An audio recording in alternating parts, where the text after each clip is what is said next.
Seems like the stories here never have a happy ending.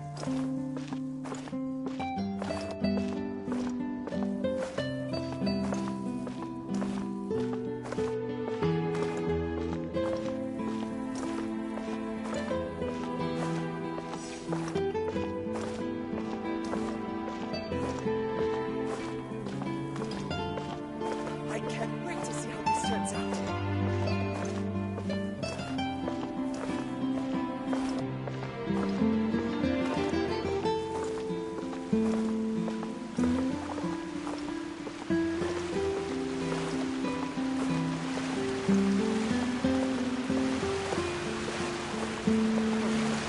It's a more romantic touch.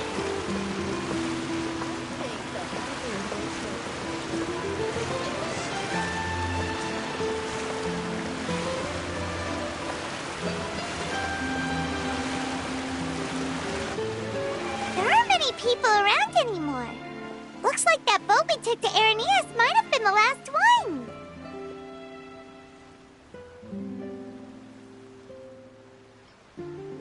Vache! Looks like we're back here again. Huh? Traveler? Are you hearing voices again? Ugh. That's kinda spooky. Are you sure we don't want to come back in the morning? Vache! Vache! Hey, why are you still walking towards it? There might be something nasty in the water.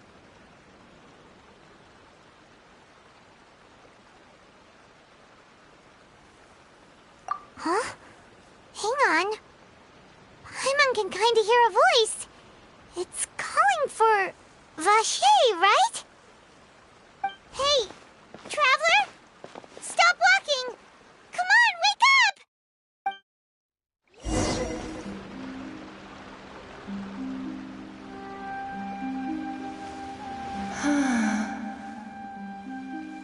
Vache! Are you... my dear Vache? No, wait. You seem to be someone else. Do you know Vache? Do you know where my love is? Wait. Who am I? I'm very sorry. I fear I do not know. My memories feel like they have been washed away like a flood. So many fragments dissolved amidst the tide, never to be recovered. How much have I lost? How many things that I once held dear while on land have I since forgotten?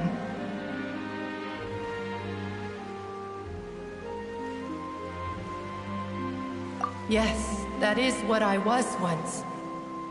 But now, I am but the consciousness of one who is lost, therefore.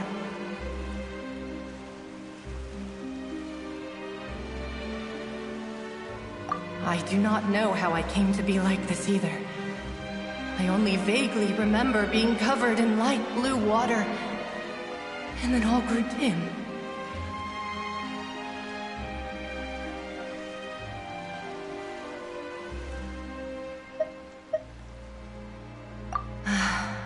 I also remember going to many places.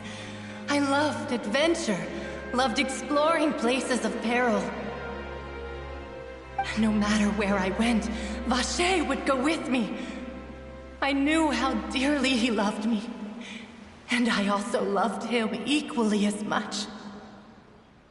But now, we can no longer go back.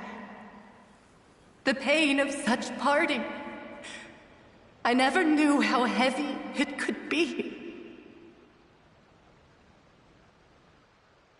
No, our reunion no longer has any meaning. there is no way for us to create any new memories. The thought of me gives him no succor, so let it lie forgotten beneath the waters. If you meet Vacher, tell him not to look for me. Tell him to move on. That is the only thing I still remember.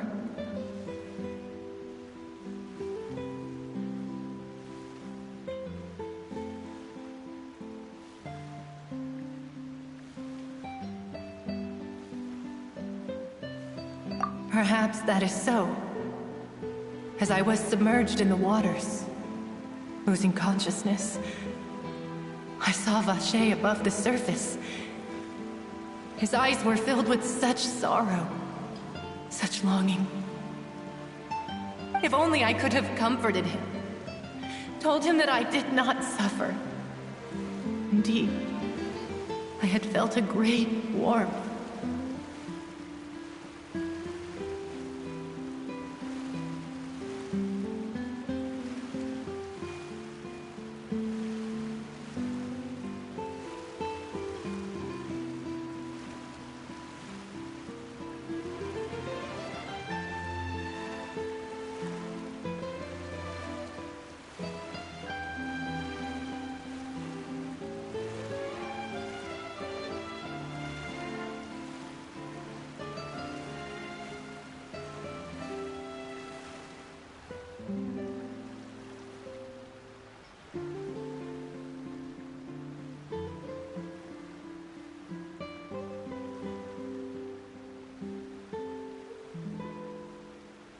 Is that what you call it? Dissolving? If anything, I consider it a form of release. It was a state of neither fear nor frenzy, with only an endless peace, like the water's still surface. I could also liken it to being a thirsty person who drinks water for the first time, and only then sees how they have lived for so long in a world of endless want and anxiety.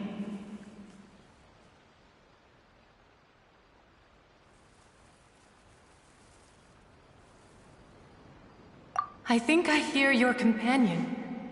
It's time for you to go, I think.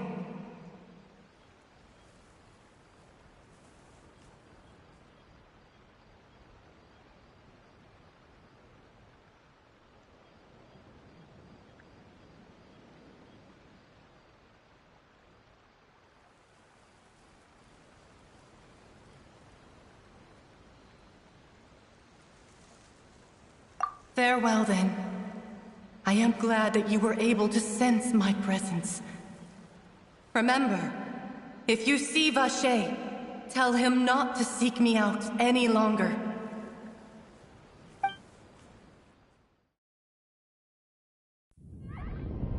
Wake up! Come on, hurry! Robbie is outnumbered!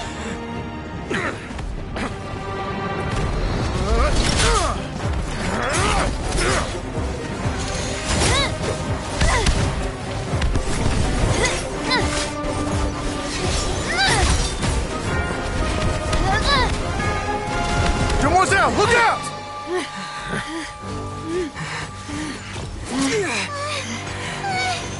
Dear God, it's a whole army of Gardamex.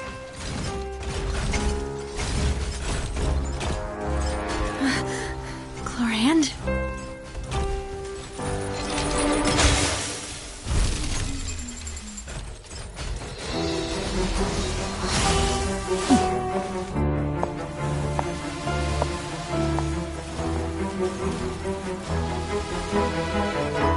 Quick, now's our chance!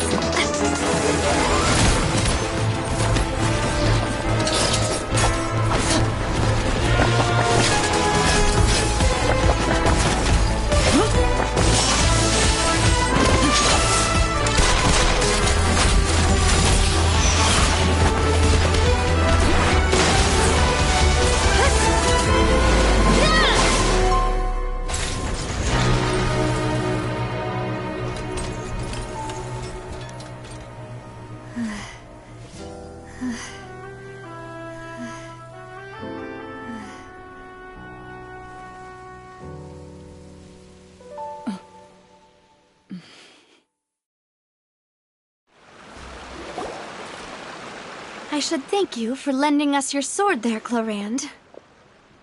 But before I do so, could you explain how you managed to show up here? I followed you. It seemed to me that danger has followed you more closely as of late. I believe that following someone without their knowledge is actually called stalking, is it not? Mr. Callus's last wish was for me to ensure your safety, and I will not betray his trust. He would do the same, were he alive today. Do not speak of my father! Sorry, demoiselle. I was not strong enough. Thank you for your aid, Miss Clarand, but do keep an eye out for your manner of speech. I believe we all wish to avoid unnecessary emotional harm. Sorry, I did not consider your feelings. Whatever. What else do you know? How did you come to the conclusion that I'd be in grave danger? I doubt I know much more than you, but I believe that the mastermind behind the serial disappearances is very powerful. Your performance tonight will almost certainly attract their attention. I'm sure they've known about me. To be honest, I'm shocked it's taken them this long to act against me. And what about these Gardamex? I thought only those associated with the Maison Gardiennage could control them. None of these mecha have serial numbers. I was sure to check a moment ago. They are not the ones used by the authorities to enforce the law. I can only conclude that some powerful or wealthy party must have obtained them via illegal means, deploying them as a private force of sorts. What? Your point being that they're out of Spina di Rosula's league, then? Yes. Be careful, and do not act rashly. I will continue investigating no matter what. We will bring the truth to light. That's my father's true last wish. Regardless, thank you for your help today, Clarand. But if you get any ideas, tell me first. I don't much appreciate being followed. I do not think that they'll strike again anytime soon. So I shall stop following you. Good day, all.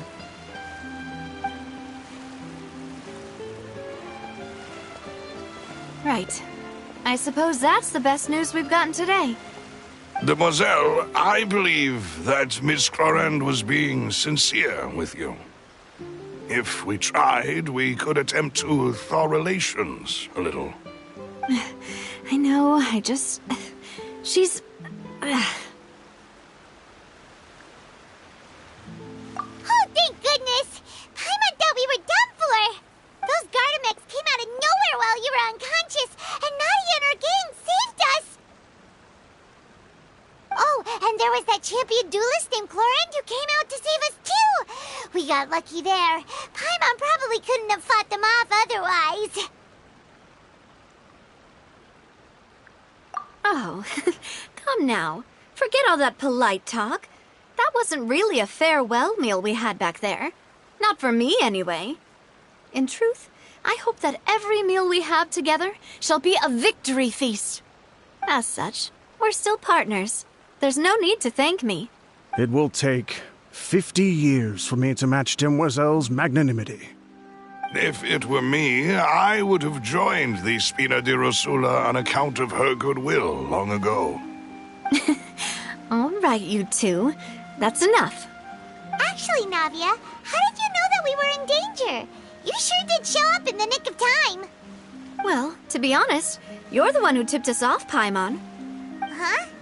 Really? Paimon contributed somehow? Ooh, Paimon's even more amazing than she thought! Yes, all thanks to you grabbing my drink by mistake. How did that help? After we parted ways, I was on the way back to one of our bases when I suddenly thought of what you said. That the Fanta tasted kind of salty and icky.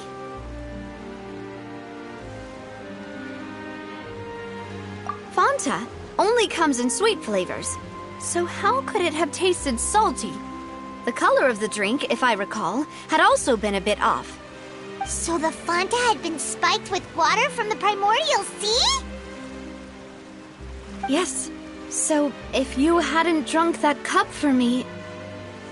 Spina di Rosula is preparing the grandest of awards for you as we speak for saving the boss. Huh? Really? sent people to Hotel de Boer to investigate, but whoever did this left no trace at all.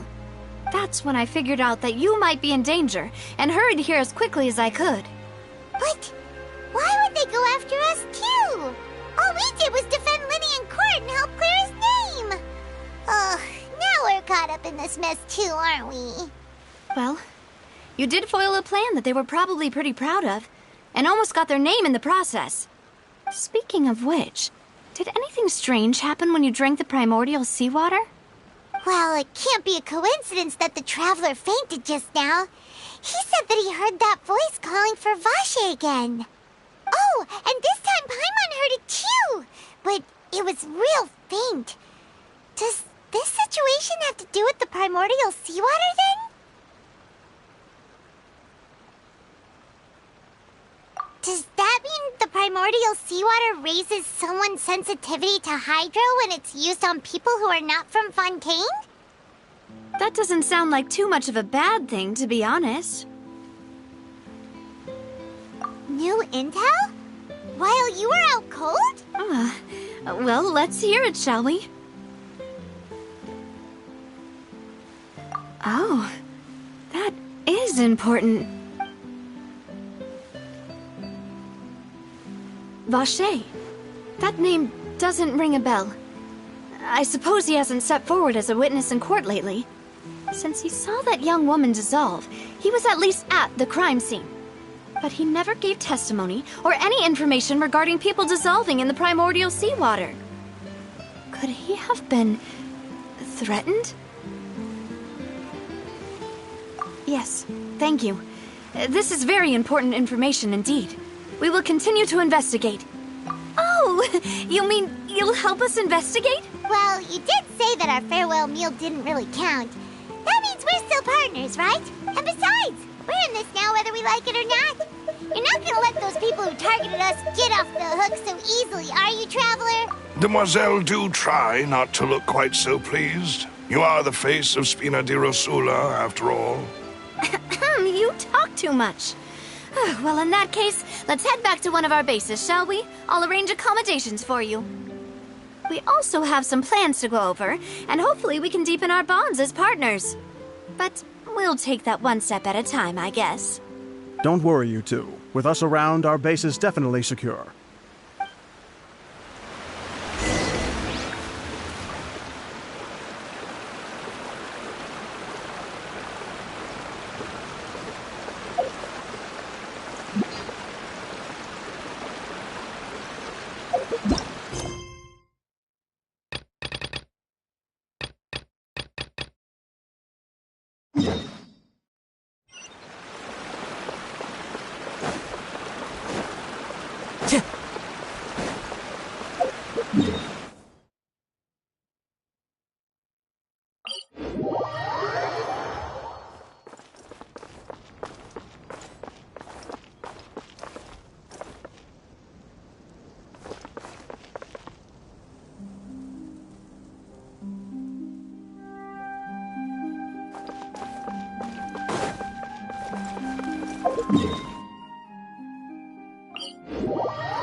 Time to go.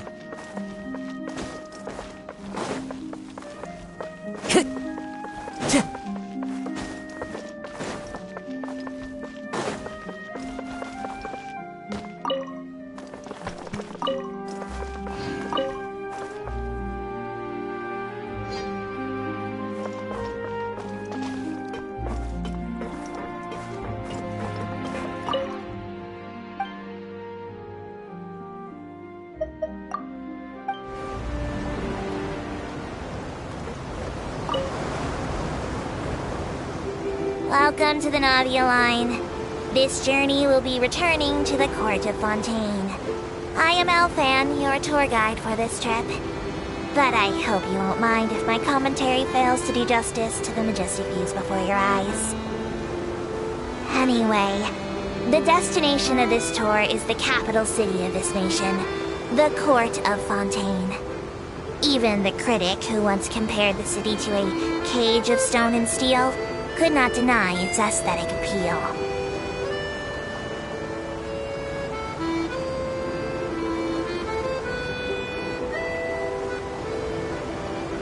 To the right of the aquabus, suspended in midair, is Fontaine's renowned research institute. I hear the employees there do crazy overtime regardless of rank or distinction. I'm not sure if that had anything to do with the incident.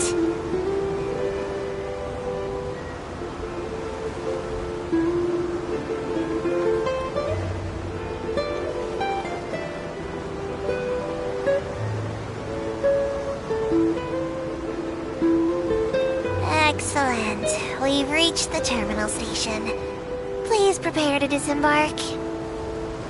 I don't mean to hurry you, but there are just so many attractions in the Court of Fontaine worth visiting. I recommend that you begin sightseeing as soon as possible, so you encounter as many of these treasures as you can.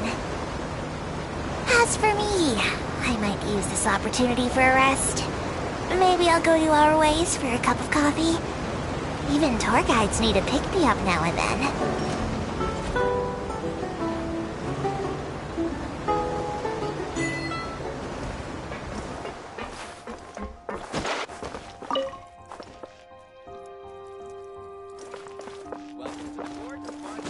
Follow the wind. Watch your step.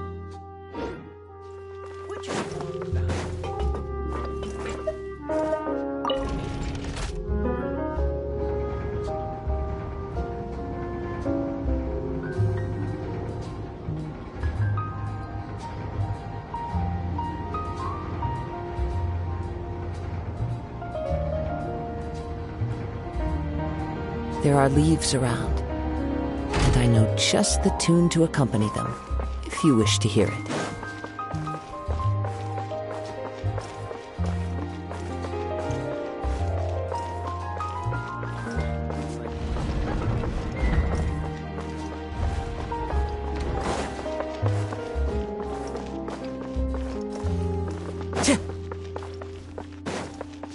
Time to go.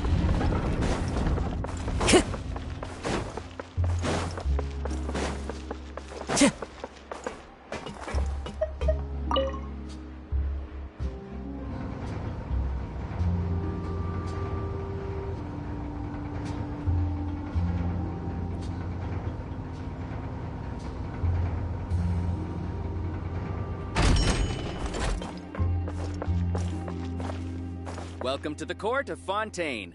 Please, watch your step.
Being skilled at something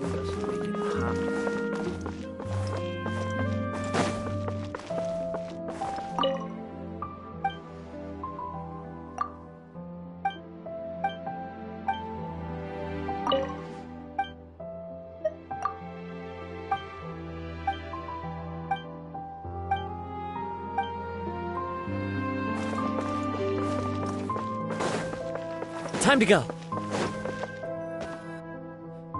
It's right up ahead, but let's make sure we weren't followed first. I've been keeping watch, Demoiselle. I haven't spotted anyone suspicious thus far. Very good. But let's not let our guard down for now. I shall find rooms for our respected guests. Thank you, Maloose. Now, let's continue, Traveler.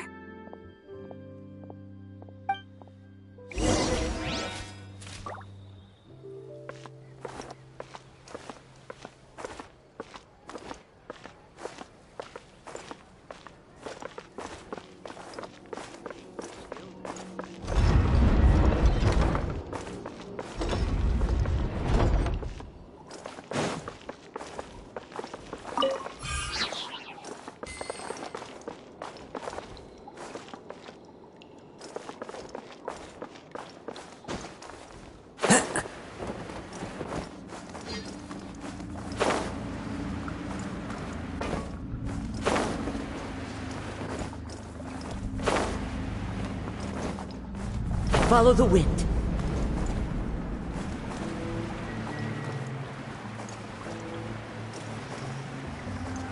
Cheer!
This is your base?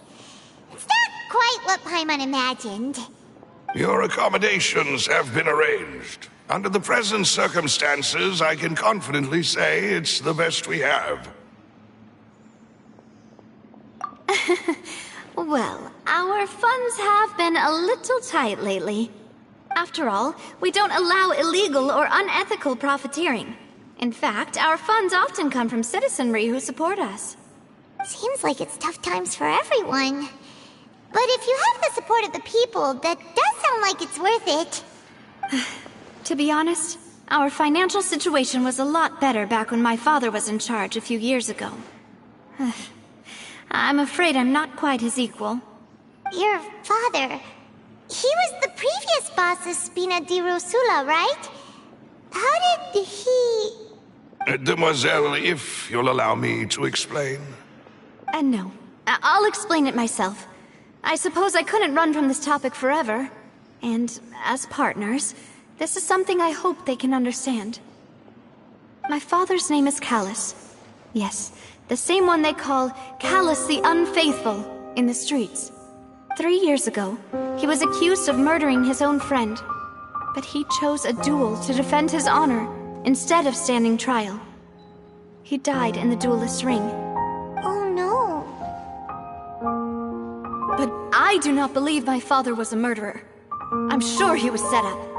At the time, I believed that if he only stood trial and was duly investigated, something amiss would crop up and prove his innocence. But strangely, he not only requested the duel himself, but rumor has it that even after being seriously injured, to the point where he could be deemed as having lost the duel, he refused to surrender, determined to die in the arena. 3 years later, I still don't understand why he did that. How could he protect his honor if he's dead? If anything, he gave up his chance to defend himself.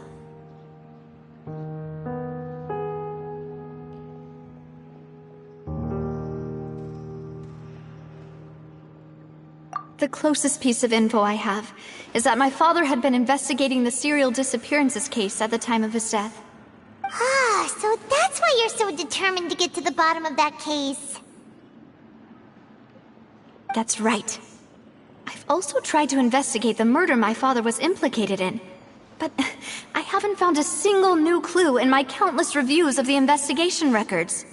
However, I believe that if the murder case is related to those behind the disappearances, they must know something. I must know what really happened. Was my father coerced? Framed? Even if he really did kill his friend, I must get to the truth. If only he'd been more open with me when he was still alive. He even hid the fact that my mother died due to complications when giving birth to me. And now, here I am investigating his death. You really are a handful, aren't you, Papa? Demoiselle, please, if there is anything I can do, anything at all.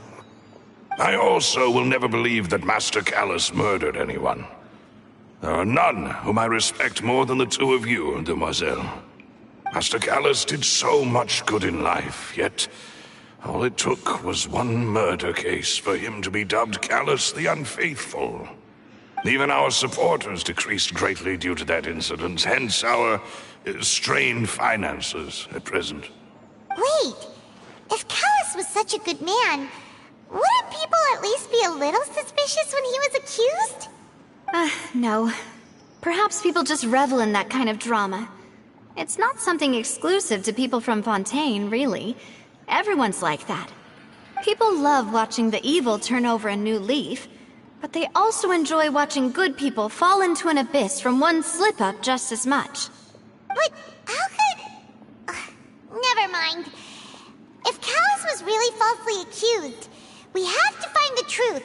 He didn't deserve to have that happen to him. There is one other thing. Master Callus's opponent in the duel was Ms. Clorand. Oh, her? Well, then, isn't that as good as saying that she was the one who killed him? Yeah, that's not the sort of thing that you can just let go and move on from. Miss Clorand has always placed great emphasis on the honorable nature of the duel. If her opponent doesn't yield, she will not stop either. She knew Master Callus beforehand and greatly respected him, but seeing how he was resolute in the arena, there was only ever one choice she could have made. It's not that I don't understand her at all, but I just can't deal with this yet. Don't worry, Navia. Paimon knows how you feel. You don't have to force yourself to do that. Afterward, Miss Clorand told us that at the start of the duel, Master Callus requested that she ensure Demoiselle Navia's safety.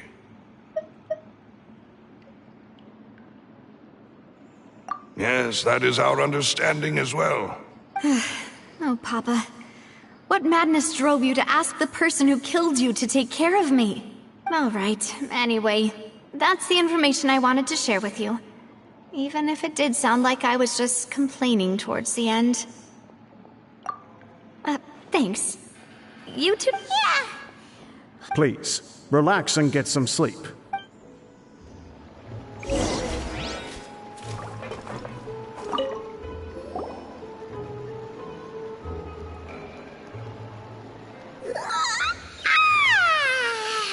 Paimon slept so well.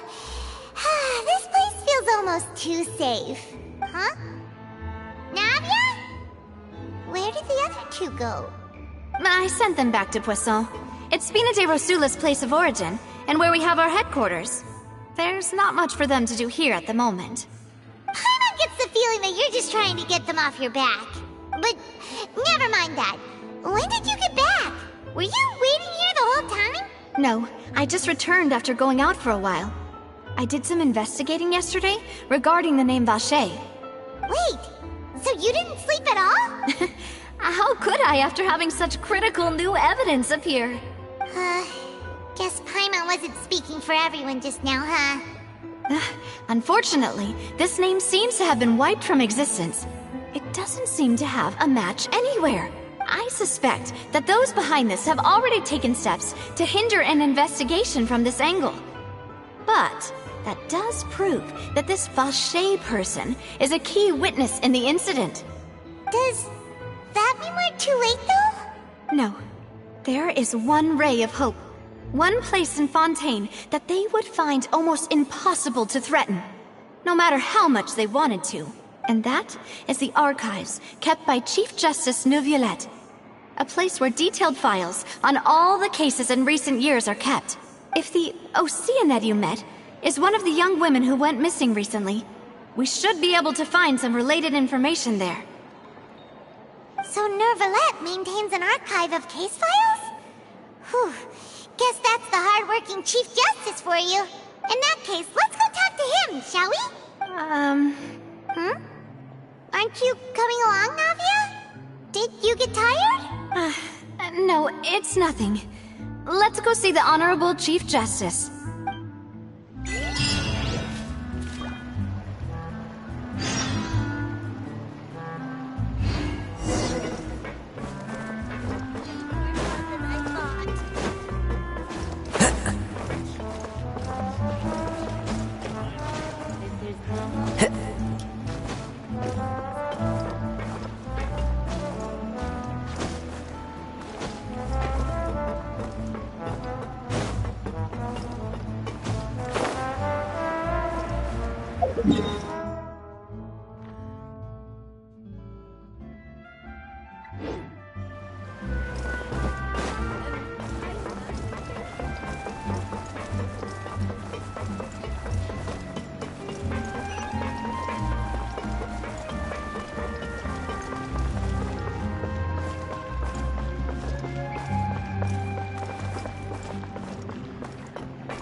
One with nature.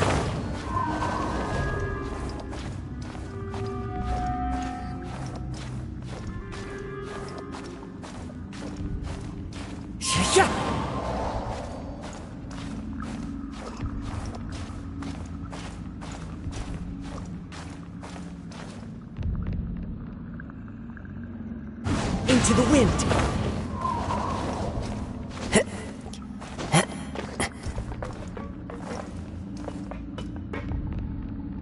One with nature.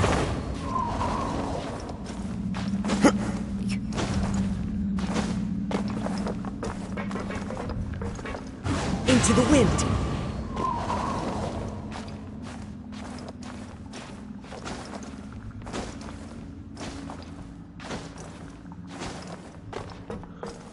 One with nature.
Please state your business here. The Chief Justice is presently occupied with official matters.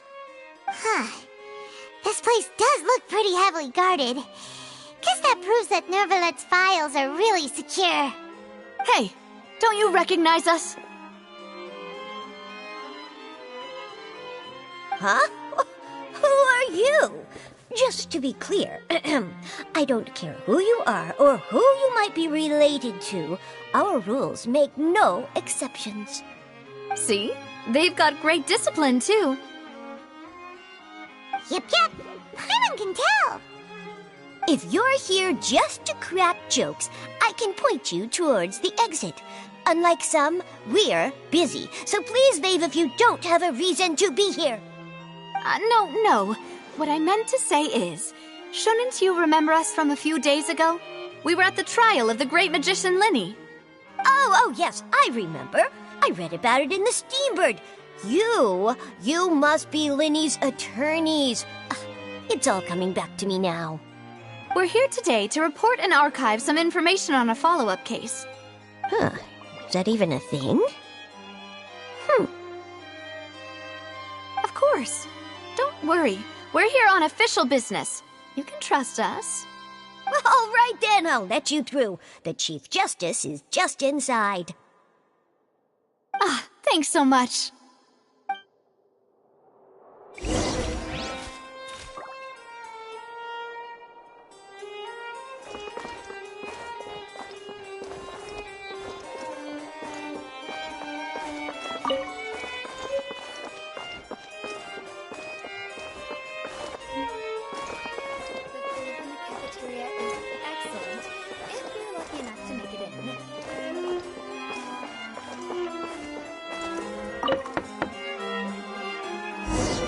Please come in.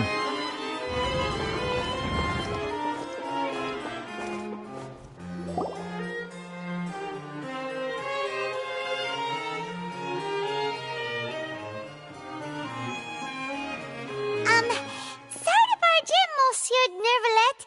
We only lied to get in because we didn't know any other way. It's all right.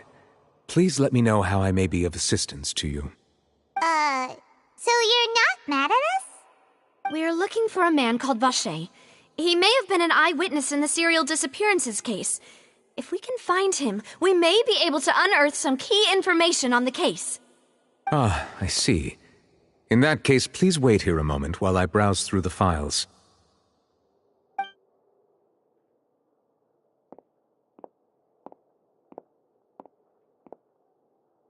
Who knew that Nervalet would be so easy to talk to?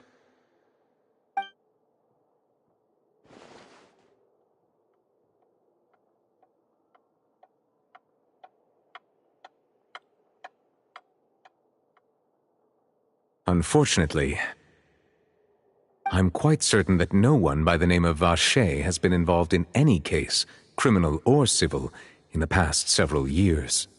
There are no records of him either in the files or in my memory.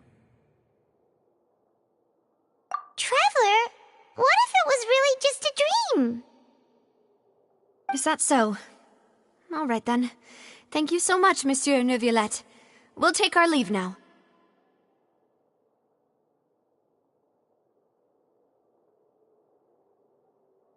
Ahem.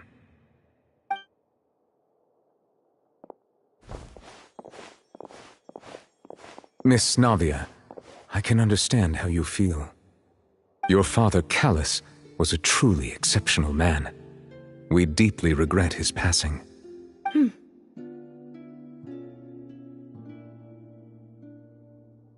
And what are you trying to say, Monsieur Neuvillette? Are you trying to console me? Extend your sympathy? Or just express some tendril of regret? No. You are not trying to do any of that. I can hear it in your voice. There's no emotion behind your words. You only said those things because you felt like you should. It's just like last time.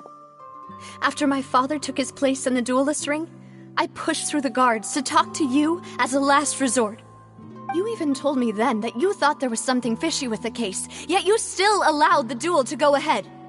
In your eyes, the value of a human life is nothing compared to those cold laws you hold so dear. If you truly regret my father's death, then why didn't you call a stop to the duel?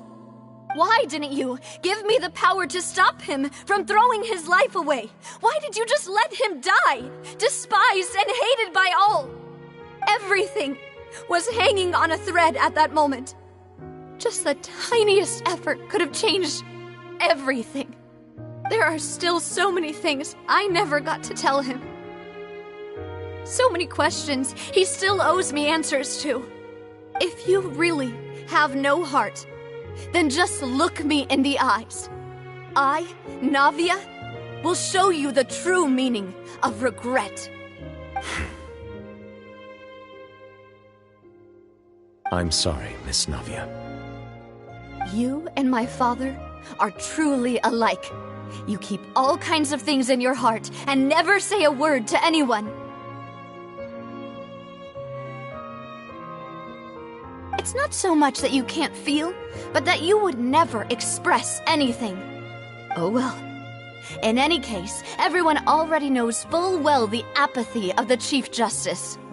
My apologies for taking my emotions out on you, Monsieur Chief Justice. Let's go, Traveler and Paimon.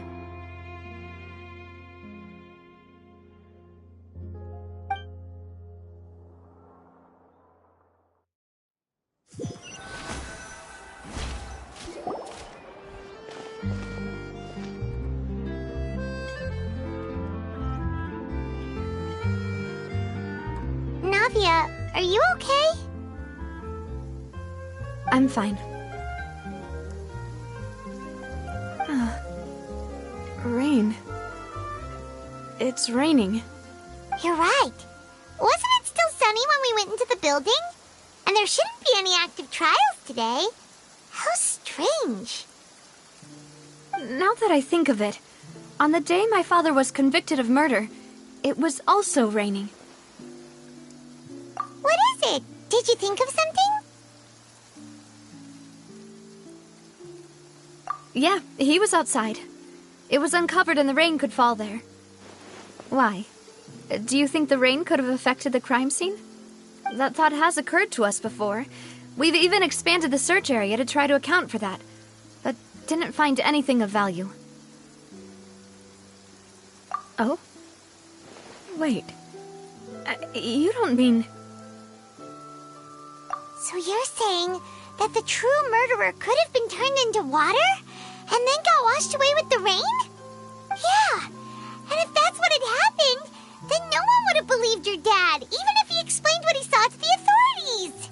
I really think I found a true genius for a partner.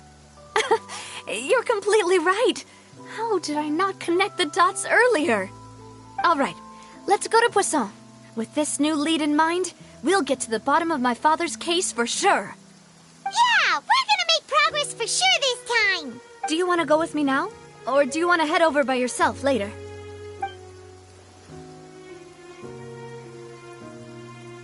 Great. Let's go then.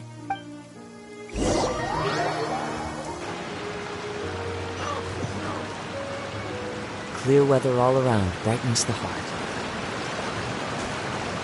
I follow the wind.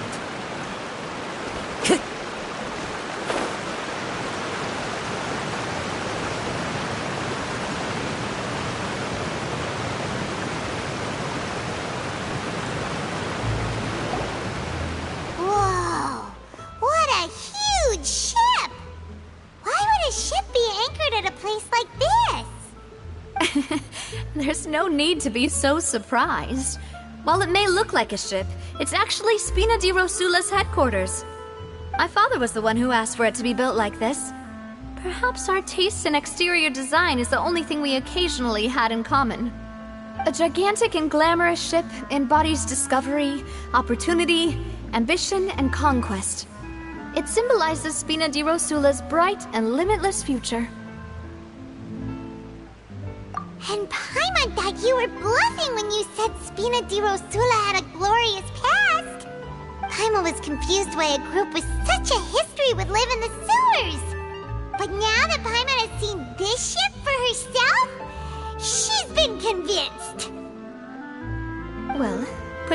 is where Spinati Rosula began, after all. It's our main base, our home.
Follow the wind.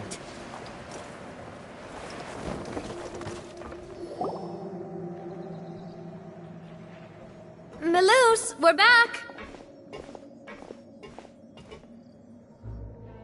Apologies for the wait, demoiselle, and our most important partners. You said before that you still had some business at the court. What brings you back to Poisson so quickly? About that. It's because my partner here reminded me of something really important. You see, what if my father's case had something to do with water from the primordial sea? You still remember, right, Melus? On that night, it was raining? Yes, the case was quite similar to that of Mr. Linney's. Both were what you'd call impossible murders.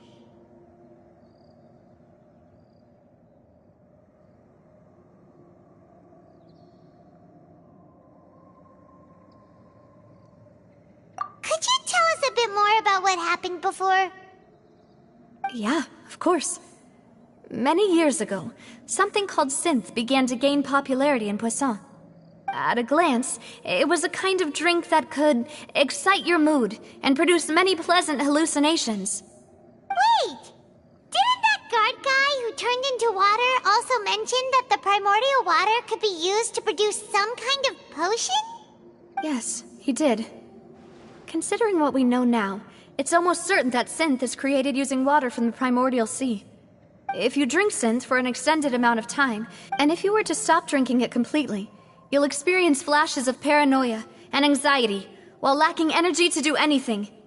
It's an extremely dangerous substance.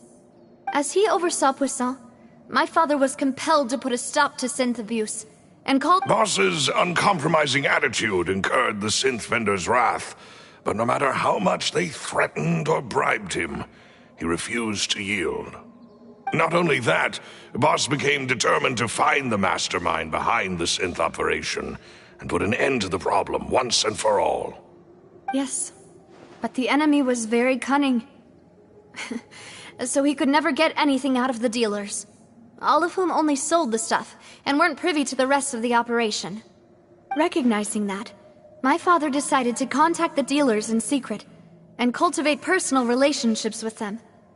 Finally, he was able to convince someone to become his informant. The man's name was Jacques. He felt greatly ashamed about his work after seeing many families destroyed by synth abuse. That night, my father hosted a banquet at his countryside estate. He planned to meet up and exchange information with Jacques over some food. But then, we heard 2 gunshots from the courtyard. We raced to the scene and found my father, still holding a gun, and Jacques, who was already dead on the ground. Huh? How did that happen? Aren't they on the same side? Sounds just like Lenny's case, doesn't it? In both cases, the culprit seemed obvious, but neither appeared to have any motive at all. Looking back on it, though, I now believe the most important clue was something we all overlooked at the time. There were pieces of clothing left at the scene.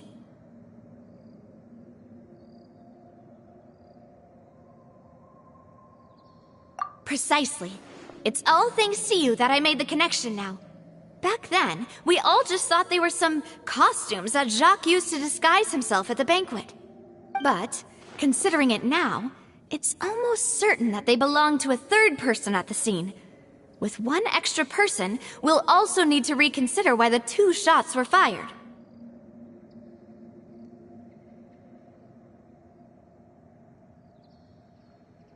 You're right. We still don't know what happened. But my intuition tells me that we're on the right track to figuring it all out. I'm finally headed towards the truth. Jacques was an empathetic man who was infinitely remorseful for his past actions. It's unlikely that he turned on Boss with 0 warning. I think this third person is probably the key to the full truth. On that note, however, even though this will not please you, demoiselle, as your and your father's butler, I must still offer a word of warning.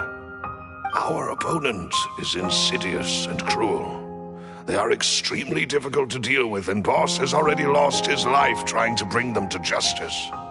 Even though Spina de Rosula has lost most of its former glory, Poisson has welcomed a new time of peace, and we have been allowed to live out our lives.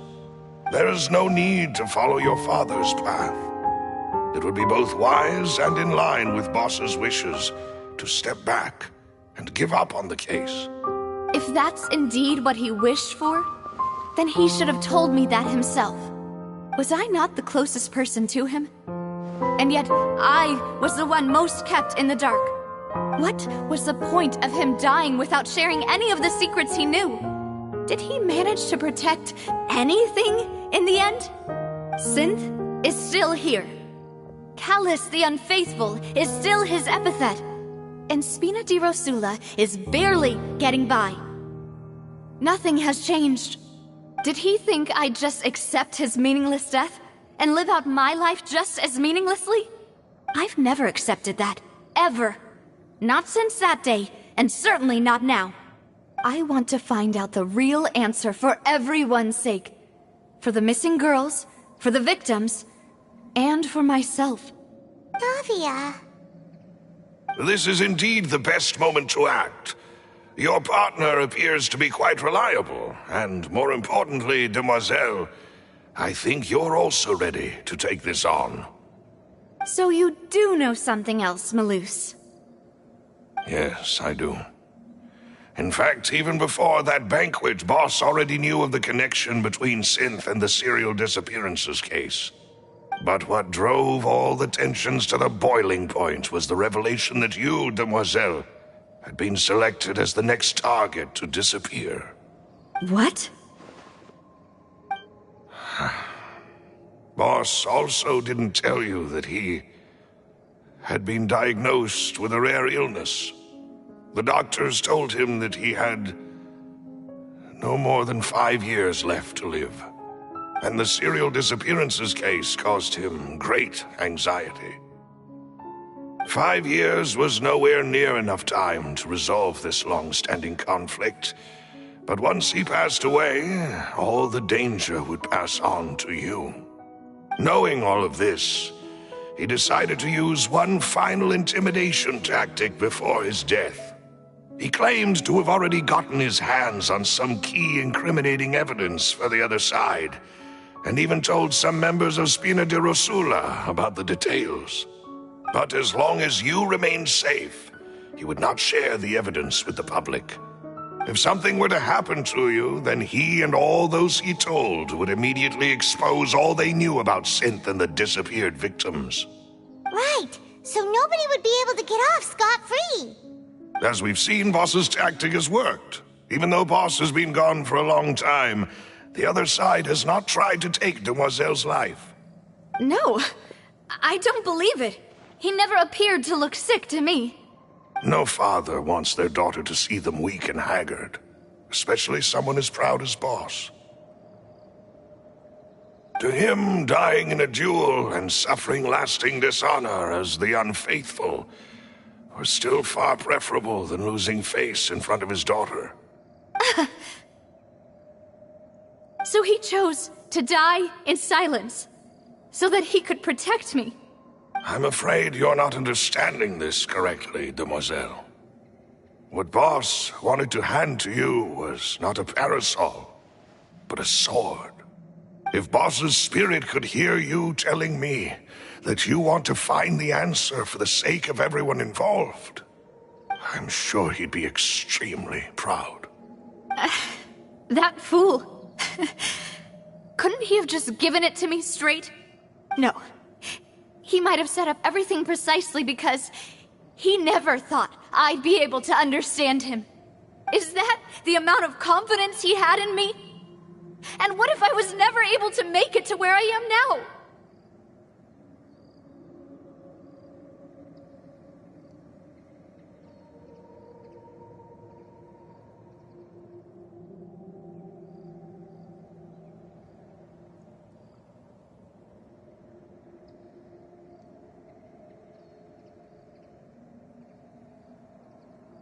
Yeah. I suppose that's true. With the way he'd set things up, if I had wanted, I could have just lived out my life without a care in the world. But thankfully, he rarely talked to me about complex matters, and thus understood little of me as a person. In this case, he really didn't need to give me an easy way out. Malus, what was the key evidence that he shared with you? It's the location where synth is produced. Essentially, it's the enemy's headquarters. When he was threatening the enemy, Boss didn't share the specifics of the incriminating evidence he found. But if you want to use it against the enemy, you'll still have to take several things into consideration.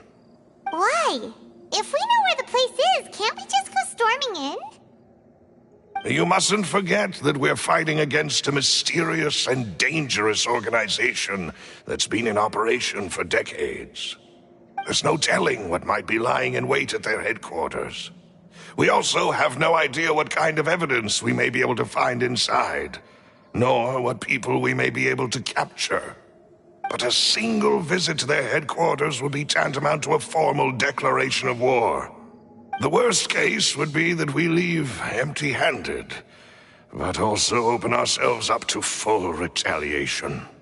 Then, in that case, why not work with the Fontaine authorities?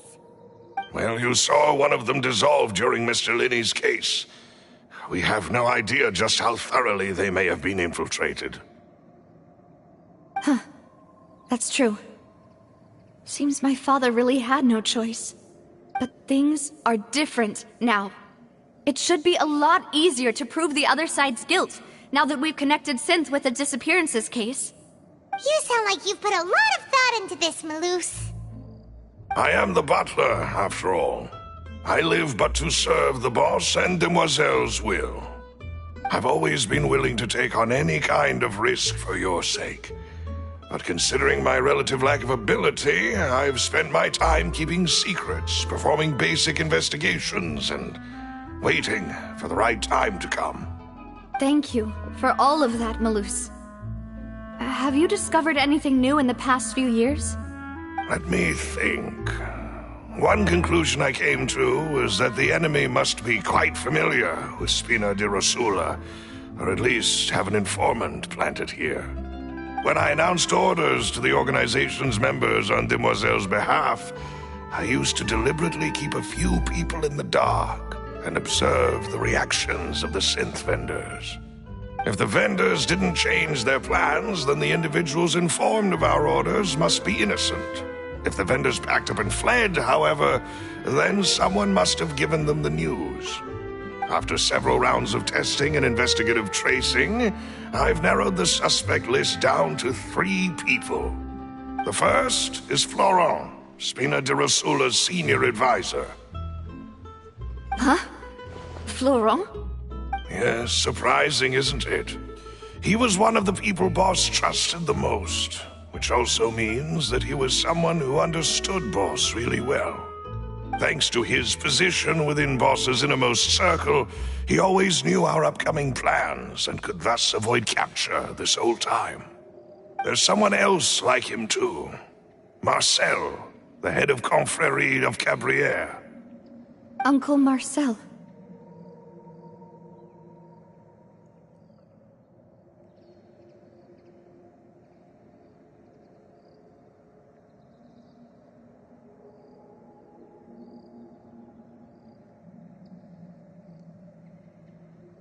It's a guild in Poisson.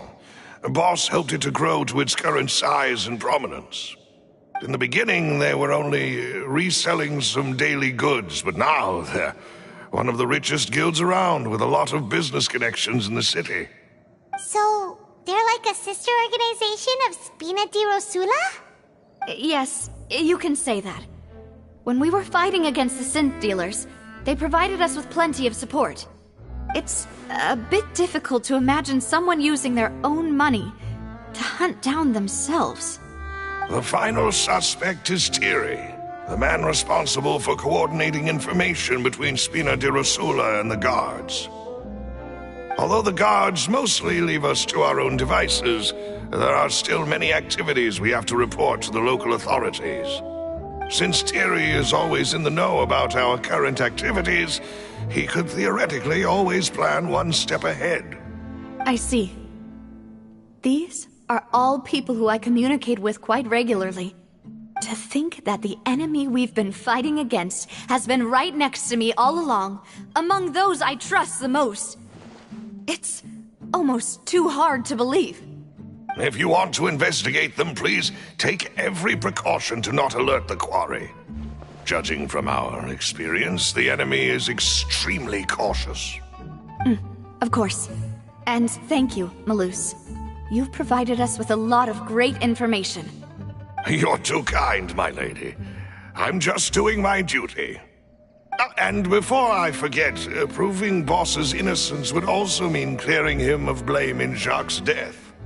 After that incident, Jacques' wife and daughter were taken into the Spina's care.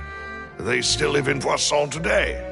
If it might help, you could also pay them a visit. I can make the necessary arrangements.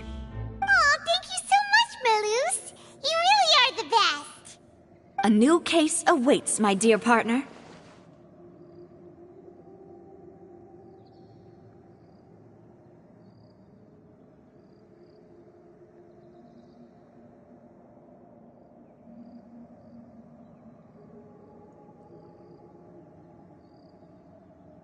I hope we can work together to uncover the truth and end this case once and for all.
This scenery is wonderful.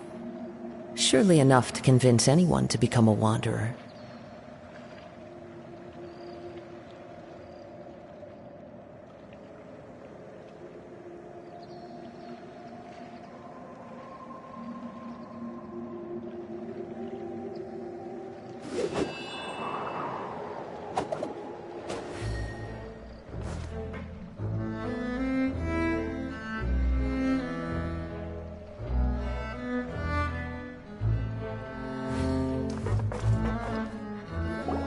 It is settled, then. Please excuse me, and enjoy your conversation at your leisure. Thank you for arranging everything for us, Malus. Excuse me, miss. Do you need anything from us? Hey,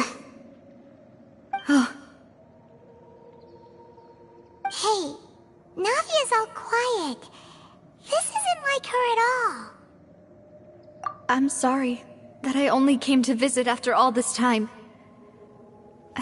After what happened, I didn't know how I was supposed to face the two of you. Ah, if it's about that, there's no need to apologize. After my husband died, Spina di Rosula sent us a lot of mora and support. I understood your guilt and apology to be genuine. But aren't all of those things nothing compared to the loss of Jacques? I can understand the kind of pain that comes with losing a father so needlessly. You don't understand at all. I didn't know how to face you, because I didn't know what I could possibly bring as a consolation gift.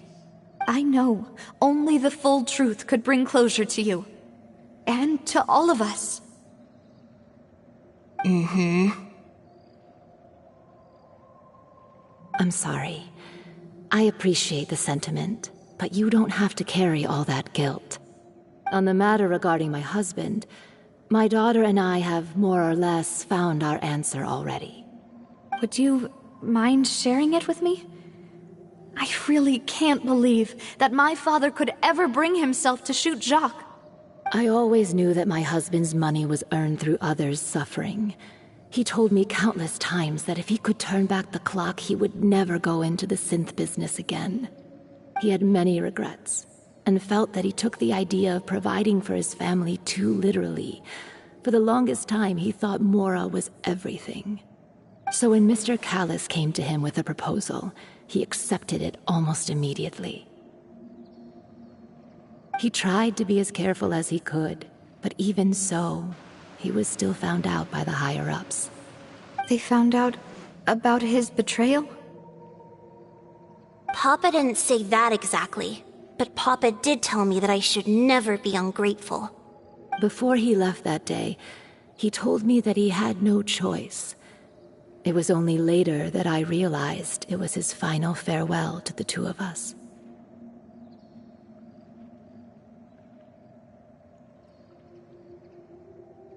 I don't know that for sure, but you could say that's the conclusion I eventually came to. Which is why I'm the one who should feel guilty. Callis had always taken great care of us, both when he was still alive and after he passed away.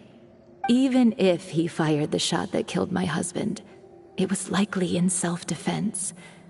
It is impossible for me to hate him for what he had done. But Mama, why is Papa still the bad guy if he did the right thing? Papa always wanted to be a good man, so why did he have to do a bad thing in the end? Well, things aren't always as they seem. You still feel like your Papa was a good man, right? Yeah, Papa was a really good man. The best in the whole world. Then you should hold on to that. If a good man had to do a bad thing, then he must have had his reasons. Regardless of whether he left you a parasol or a sword. He must have done so to give you a better life. Oh. Thank you for everything you've told me. I will definitely find the truth. The current state of things is not something I'm willing to just sit back and accept. Thank you. I'm very grateful to hear this from you. Even though your personality is quite different from your father's, your determination when you speak is really similar. You really think so? That's the first time anyone said that to me.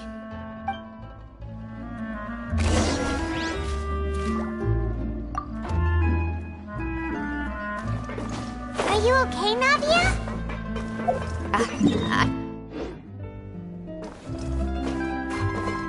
Laurent should be nearby, and we should be able to find Thierry and Uncle Marcel in the city. I'll get myself together on the way, so please don't worry.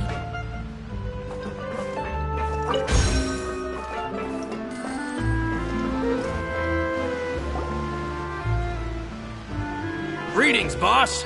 How may I be of assistance today? I'm sure you've heard about what happened at the Opera House.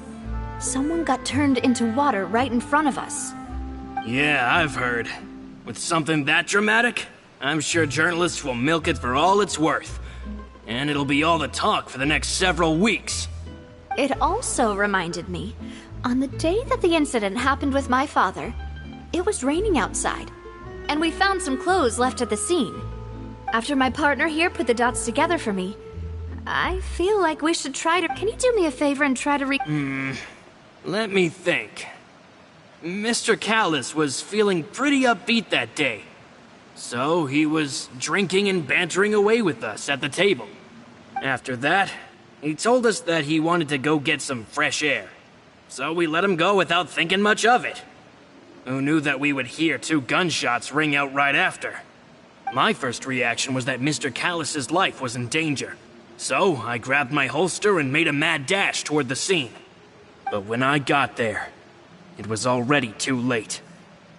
Mr. Callis was standing over a dead body with a gun in his hands. All we could do was look back and forth at each other, not knowing what to say. So you also remember 2 gunshots then? Indeed. The guard said that the first shot didn't hit anyone, while the second killed Jacques.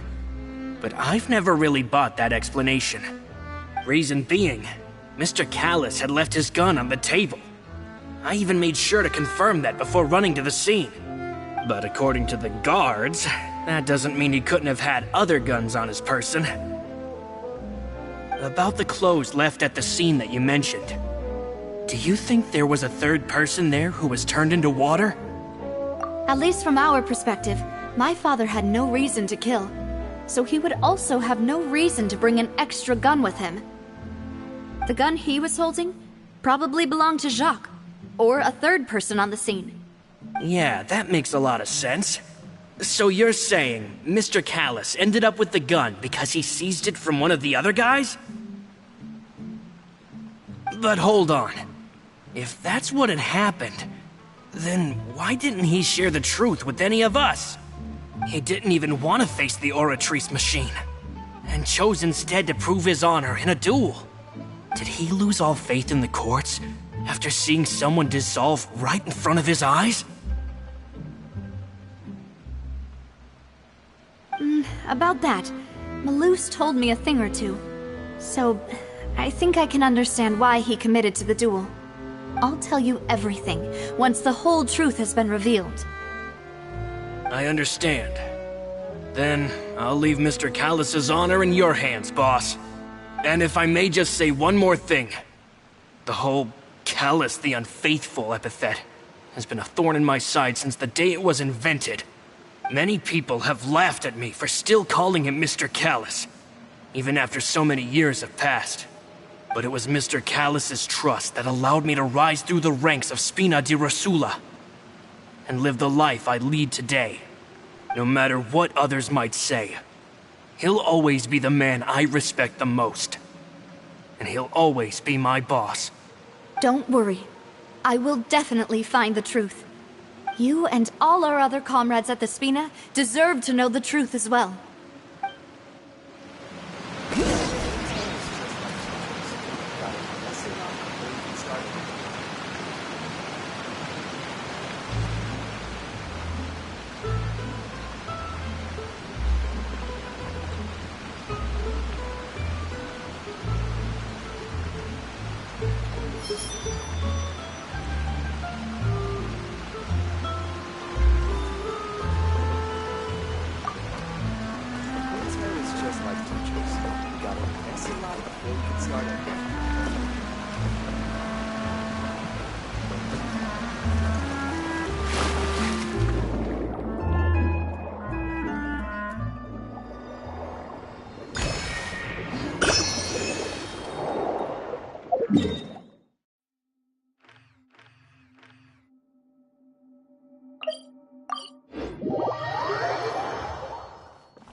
Hey, Thierry!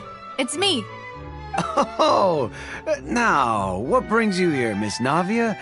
I've heard that you made quite the name for yourself at the Opera House. Oh, so you've caught news of that already. Oh, okay. Hey, I'm also a member of the Guards, you know. The way you make it sound, people would think I was sent off to Poisson because I had done something wrong.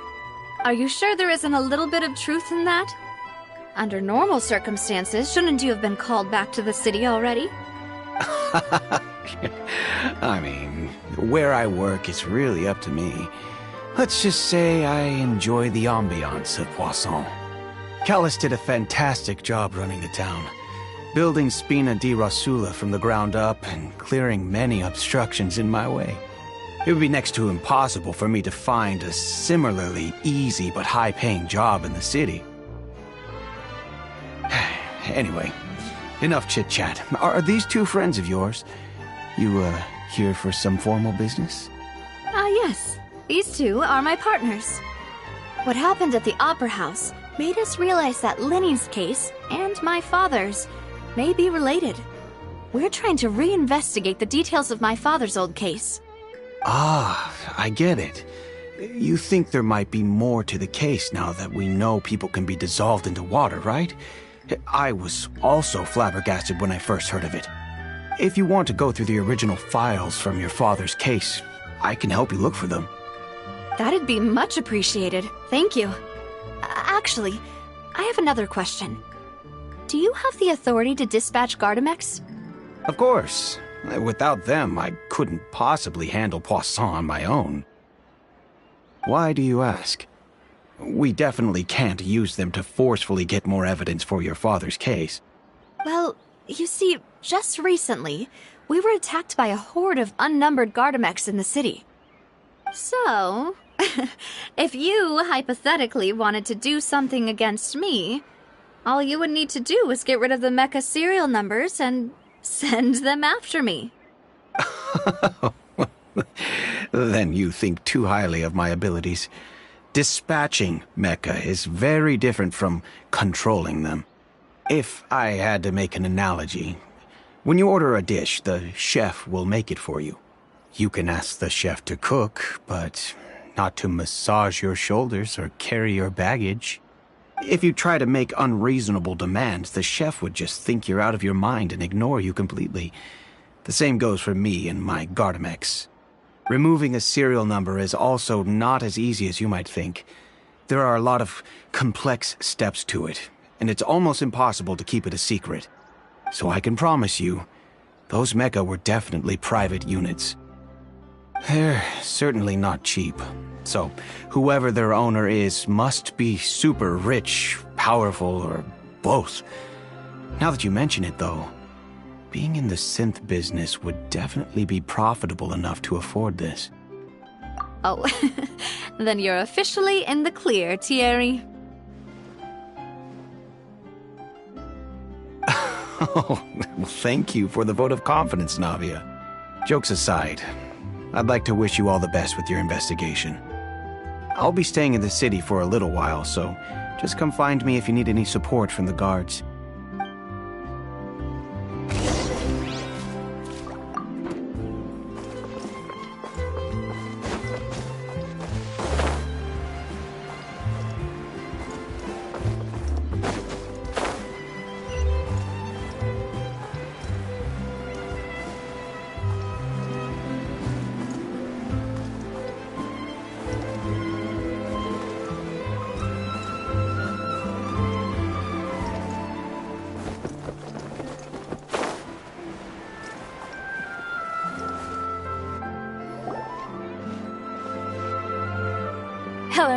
How may I help you?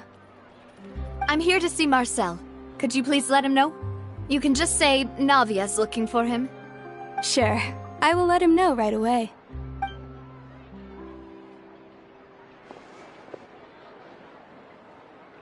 Navia, hello. Sorry to keep you waiting. I'm not as young as I used to be, so my legs are giving out a bit. Oh, it's all right, Uncle Marcel. There's no need to stress. I just wanted to talk to you briefly about what happened in the Opera House. I'm sure you saw everything too, right? Yes, I've never seen anything so strange. Oh, you were at the Opera House too? That's right. I went there with Navia to see the magic show. Who knew it would turn into a whole murder mystery? I also witnessed your marvelous sleuthing work.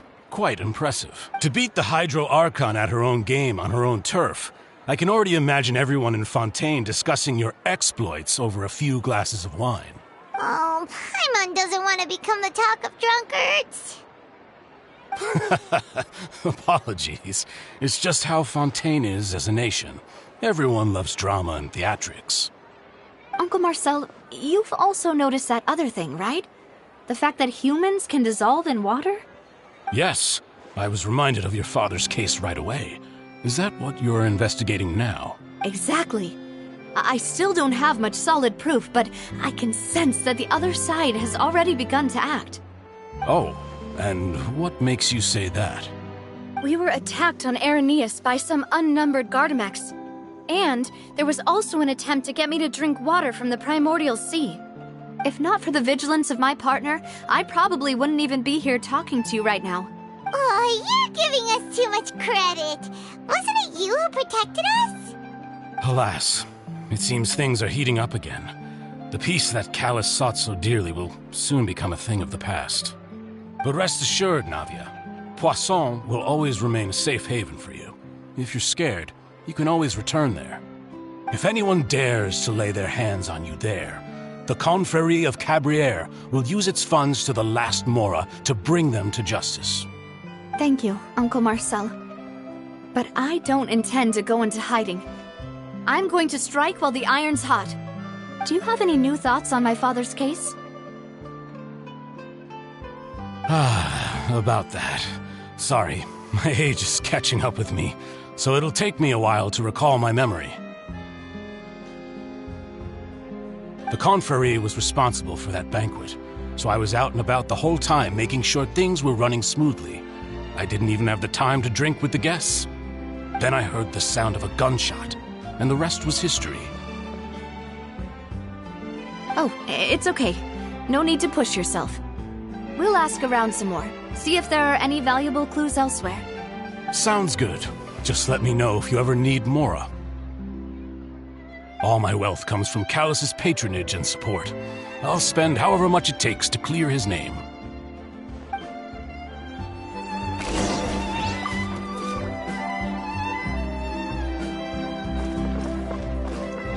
Time to go.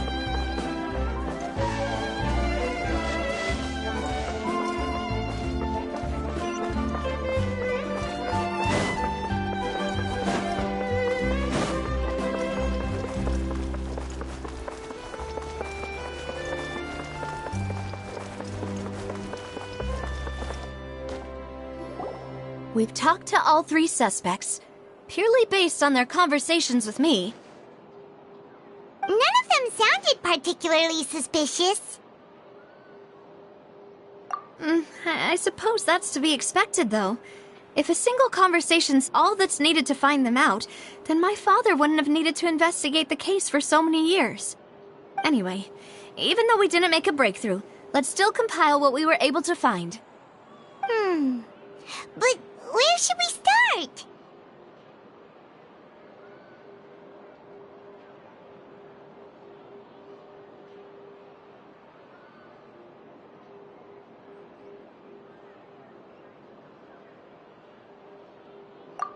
You're right! Flora mentioned that Callus probably only ended up with the gun because of circumstance.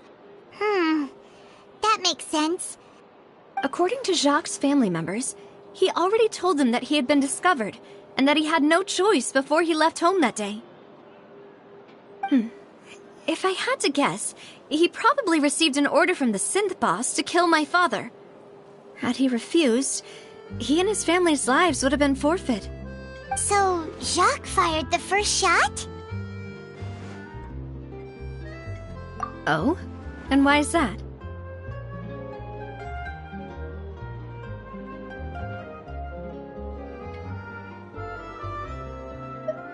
Ooh, that's a good point. Jacques probably already knew that he was just being used as a tool for murder. And once he had completed his mission, he'd be of no more use to his boss. Huh.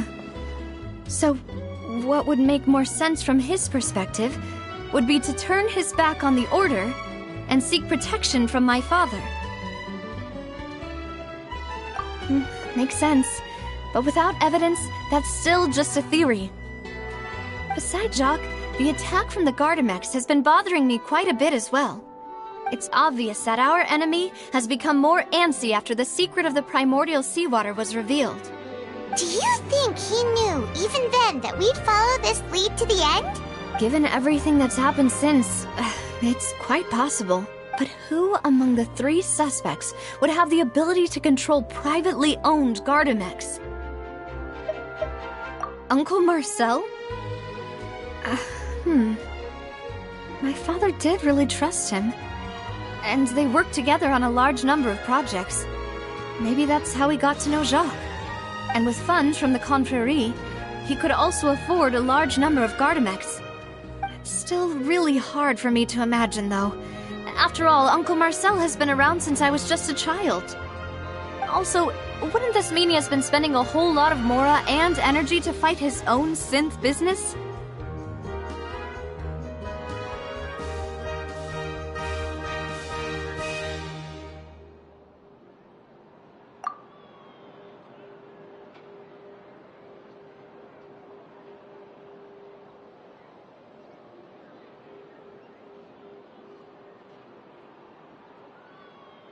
Florent? It is true that he was closest to my father, and thus had the best chance of learning about his dealings with Jacques. But as Spina di Rosula's advisor, his work mostly— So you're saying he's too broke to afford a mecha army? Exactly. He can't. And even if he could, I don't think he would be able— Thierry, you say? Huh. It is possible that he's figured out a way to convert the Gardamex for personal use. But I didn't feel like he was lying when he was talking to us about the mecha. I also don't think he'd be able to keep that kind of tampering under wraps. Yeah. Had he actually tampered with the mecha, we'd be able to prove it with a simple check of the guard's inventory. If the mecha were taken from the guards, it should be pretty easy to find out when and how that happened. Who could it be?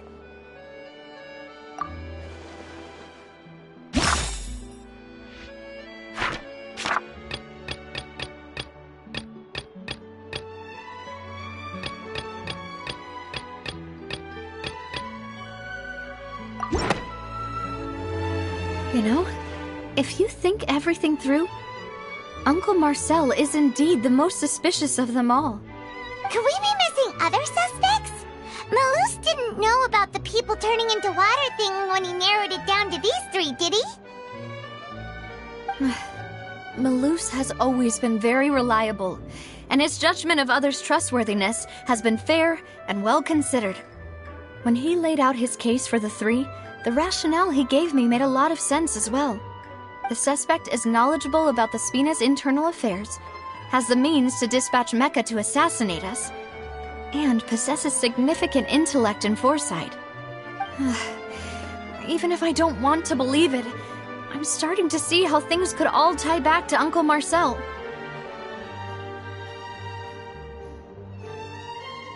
Well, we still have another trump card on top of all the theorizing and speculating.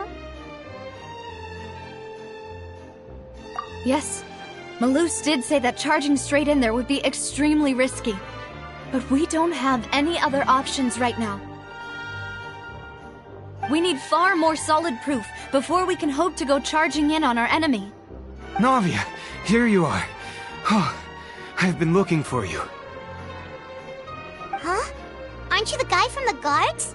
Did something happen? Yeah. News came from Irenaeus just after you left. We've got another trial on our hands.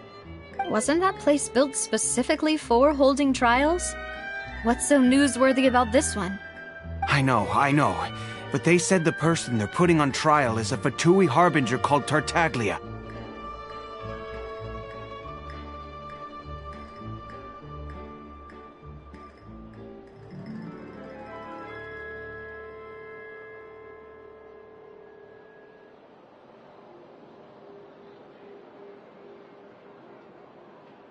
What? Is that someone you know? Yeah, we know him. Well, he's been accused of being the true culprit behind the serial disappearances case. It's absurd, don't you think? Wait, how? None of our investigations have had anything to do with him. That's what I thought was strange about it, so I came to tell you the news right away. If the charge against him stands, then it'll be next to impossible to get the guards to support any of our planned investigations. Right, because they'll think they've already found the culprit. Yeah, and it'll be a lot harder then to clear Mr. Callus's name. I understand. Well, partner, what do you think we should do? We still haven't found any conclusive evidence.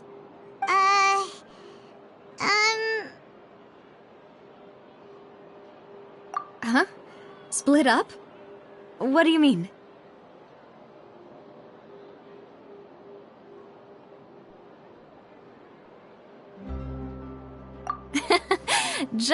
Since this is a trial about the serial disappearances case, the culprit's attention will be focused on Irenaeus, leaving his home base wide open.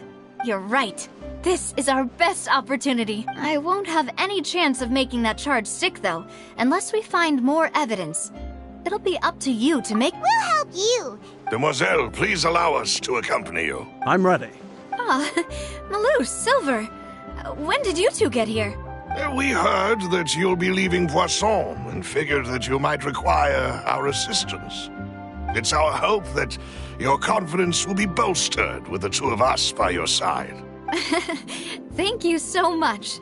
Then, let's make haste for Irenaeus. Paimon, Traveler, I'll see you at the Opera House. See you then!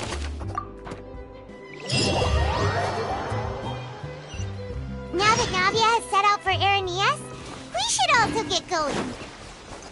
The location has already been marked on the map, so let's head over. According to Malu's info, the synth production base is underwater. Let's go and try to find the entrance.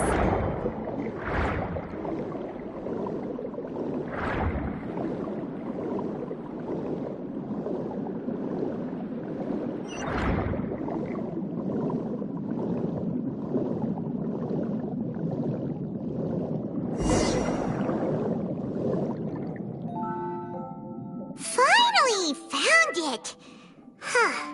So this is the entrance that leads to the synth production base. It sure doesn't seem out of the ordinary at all. You're right.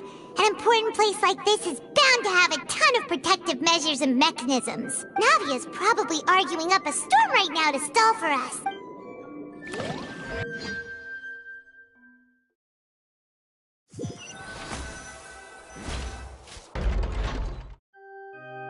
It would appear that I must repeat my question again, Mr. Tartaglia. Do you accept the charge that you are the true culprit behind the serial disappearances case? To be perfectly honest, I don't understand your country's complicated court system, or the reason why I'm being charged with something I've never even heard of. However, I did hear that people who have been charged can choose to participate in a duel to clear their name. Is that right? In which case, as long as I accept the charge, I can have an all-out fight with that champion duelist Clorend, right? I've got to admit, that's one of the most enticing offers I've ever received. When I privately sparred with her last time, she was obviously holding back. Real disappointing. Hey! Don't you understand? You're currently the prime suspect for a major case. This isn't the place for you to be looking for fights. Oh? Sounds like the Hydro Archon wants to lecture me on the ways of the Opera House. Then why don't you duel me too? I'm the kind of student that learns best in the heat of battle. No. That's not what I meant. Alas, it would appear that communication with the defendant is going poorly, and we have made very little progress. In that case, let me explain everything from the very beginning again. The goal of this trial is to determine the culprit behind the serial disappearances case. That case had nothing to do with him! You've got the wrong man! Huh? What's going on? Why is she interjecting again? I told you it couldn't be one of the Fatui Harbingers. Miss Navia, this is the second time you've interrupted the court proceedings. I only tolerated your behavior last time because you were able to provide the court with a key eyewitness. But that was an exception rather than standard court protocol. I can very well charge you with contempt of court for your interjections. Oh, please. Did you ever think I had any respect for this place's pointless theatrics? We can put that discussion aside for now. I'm not here to argue with you. I'm here to charge the true culprit behind the serial disappearances case. And if my charges prove true, then Tartaglia here will be proven innocent by default, correct? Oh, a young lady has charged in and offered to clear my name. How fascinating.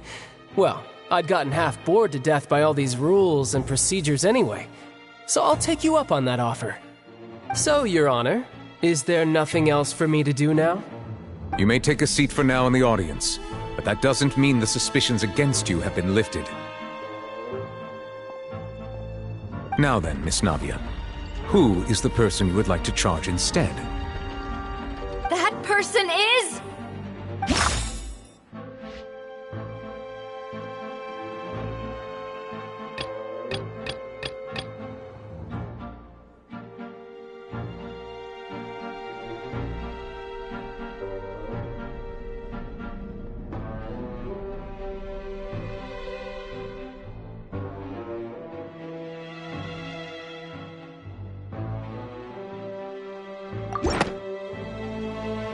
Marcel, the head of Confrérie of Cabrières! Huh? What confrérie? Never heard of them in my life. I've heard of them, but weren't they Spina di Rosula's sister organization? Oh, is this going to be a friends to enemies type situation? Please let me remind you, Miss Navia, that charging someone is an incredibly serious matter. Committing to the charge also means taking on the legal responsibilities associated with it. And if the charge fails, depending on the circumstances, you may also be charged with the crime of making a false accusation. Knowing this, do you still wish to charge this man? Yes, I do. In that case, I declare the charge to be valid. Miss Navia and attorneys, please take your places on the court. Members of the guards, please contact Mr. Marcel right away so that he may stand trial.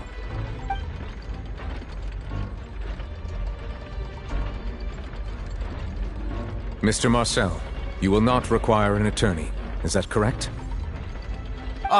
Apologies. It all just happened so quickly. I still haven't figured out what's going on. I think an attorney won't be necessary. This is probably just a misunderstanding between me and Navia. Very well. In that case, since both sides have now arrived, Miss Navia, please present your charges. I would like to take everyone back to 3 years ago, to the case of Callus the Unfaithful. Only through elucidating what really happened in that case can we connect all the dots for the serial disappearances case.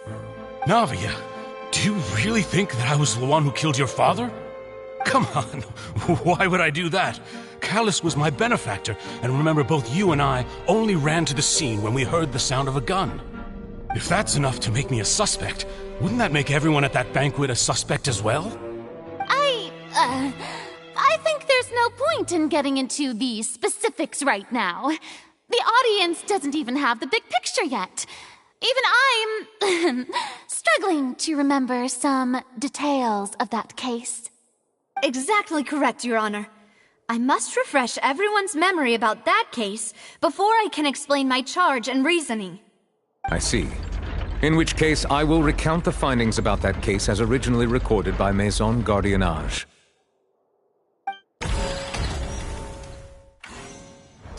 On the day of the murder, Spina di Rosula hosted a large banquet in a countryside estate owned by the Confrérie of Cabrières.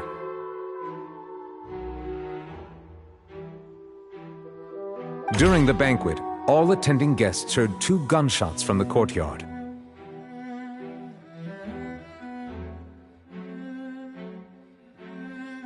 When the guests arrived at the scene, they found the primary suspect, Callus, holding a gun, while his acquaintance, Jacques, lay dead from a gunshot wound.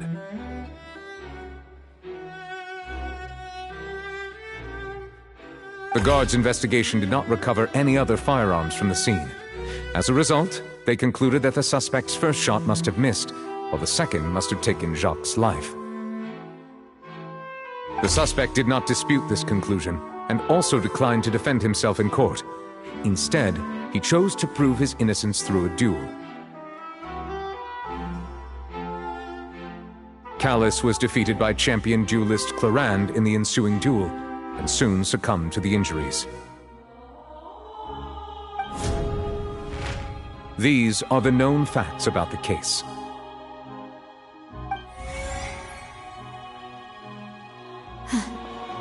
The one with the motive to kill was Jacques, not my father. And even so, Jacques still had no reason to pull the trigger. In truth, the third person shot Jacques first, and was shot in turn by my father when my father seized the gun from him.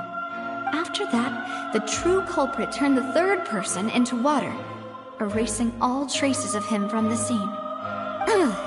Thank you for the summary, Your Honor.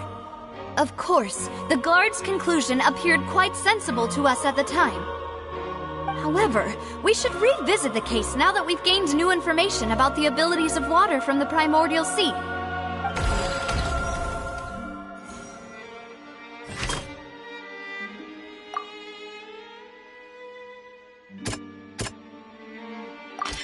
The testimony of the victim's family. However, in the end, he reconsidered, and instead shared everything with Callus, hoping to seek the latter's protection. Unfortunately for Jacques, the true culprit had already considered this possibility, and had sent out another assassin.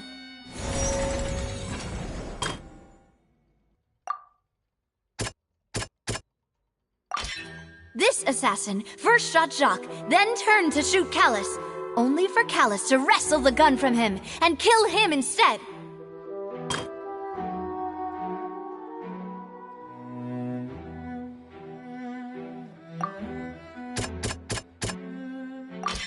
A pile of clothing was found at the scene. The guards once believed they were used by Jacques as a costume to disguise himself. But now, it is clear that the clothes were proof that there was a third person at the scene, and that they were turned into water after committing the murder. Since it was raining that day, the culprit was confident that they could use the rain to wash away all traces of their dissolved accomplice. Realizing this, the true culprit caused the hired assassin to dissolve into water, leading everyone to believe Callus was responsible for Jacques' murder.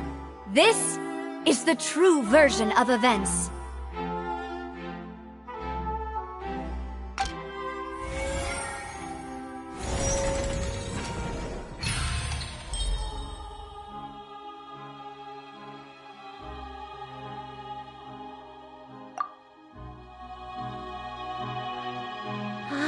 That's what happened.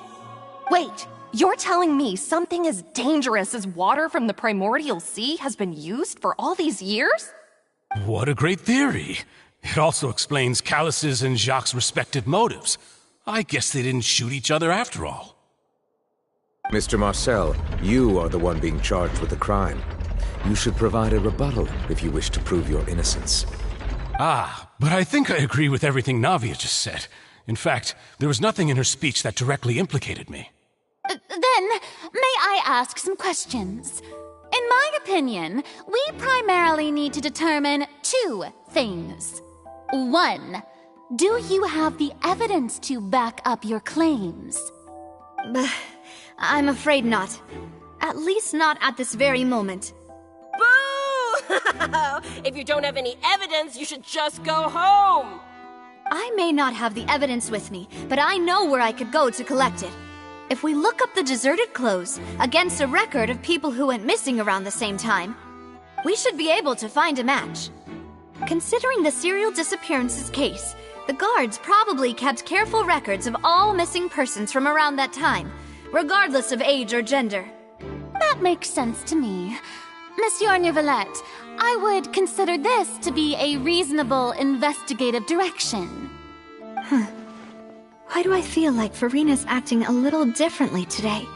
Maybe she's scared of embarrassing herself again? Alternatively, she's become more diligent after charging an innocent citizen in the last trial. My second question has to do with the ensuing duel. If the truth is indeed as you described, then why didn't Mr. Callis explain himself in court? If he had testified that a person had been dissolved, he could have at least mounted a defense. I've thought about this too, and the answer is actually pretty simple. He felt there were things that were more important to him.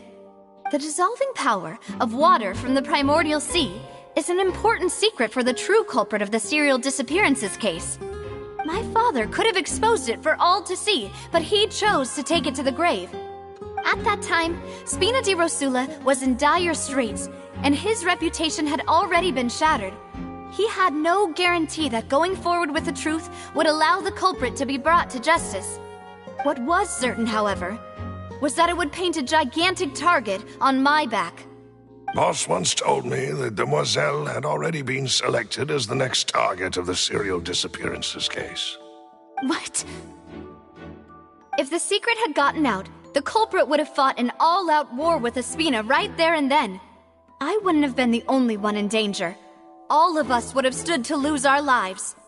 Of course, the guards might eventually figure out the truth of the matter and determine that we were in the right. But what good would that do? How can a hollow verdict protect anyone? Had this opera house ever given my father any kind of confidence in its brand of justice, Spina di Rosula would have had no reason to exist. But by staying silent, we retained the ability to deter our opponents and continue the stalemate. I was able to become Spina di Rosula's president, which made me harder to target, as well as giving me more time to grow and learn. And once I have figured out the truth and stepped up to the challenge, I will do what this opera house cannot and restore my father's truth and honor back to him. So, you mean to say, your father intended to die in the duelist's ring? That's right. Do you have any proof? Of course. All you need is to ask his opponent, Clarand. I don't need your apology, your guilt, or your support from the shadows. You don't have to do anything for my sake. But since he entrusted his will to you, Clarand, you should tell us the truth about his sacrifice. So, during the duel, did you believe that Callis was intending to die? Yes, I did. As a champion duelist, I've fought many battles and taken a countless number of dishonored lives. In my line of work, I've seen all kinds of people give their all for the faintest hope to continue living. Some were determined, others passionate, and some even manic and twisted. Just one look and I can tell if a duelist is hoping to live or if they're looking to die. I hereby swear on my name and honor as a champion duelist that Mr. Callis never intended to leave the ring alive. Since that's your testimony, I have no more questions. It appears there really are good grounds to reopen this case. I concur. However, Miss Navia, you still have not explained the link between your father's case and the serial disappearances case. Right? What she said was fascinating, but kind of beside the point. Wait, weren't they just talking about the serial disappearances case? Of course, Your Honor. The two cases are connected via a matter of timing. In my father's case, the culprit intended to kill both Jacques and Callis. As a result, they planned to act after hearing 2 gunshots. And at the end of Linny's trial, the culprit also only dissolved the victim in front of everyone because they realized they were at risk of being identified. The culprit could only time their actions so precisely if they were already at the scene. Coincidentally, Marcel attended both the banquet and the trial. So that's why you suspected me. Even after hearing your reasoning, I still can't help but find it a little preposterous. I'm used to it, though. You've always been an impulsive and sentimental child, Navia. It's one of your most endearing traits. No need to appeal to pathos. I won't try to refute your points one by one, but even if everything you just said was true, can you prove that I was the only person present at both events? On top of that, does a person have to be physically present to control the timing? Can't someone remotely monitor the place?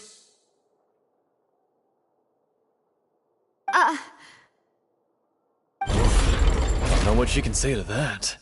I know that even with that, you might still think you can reduce the list of suspects with some further investigations until I'm the only one left on the list.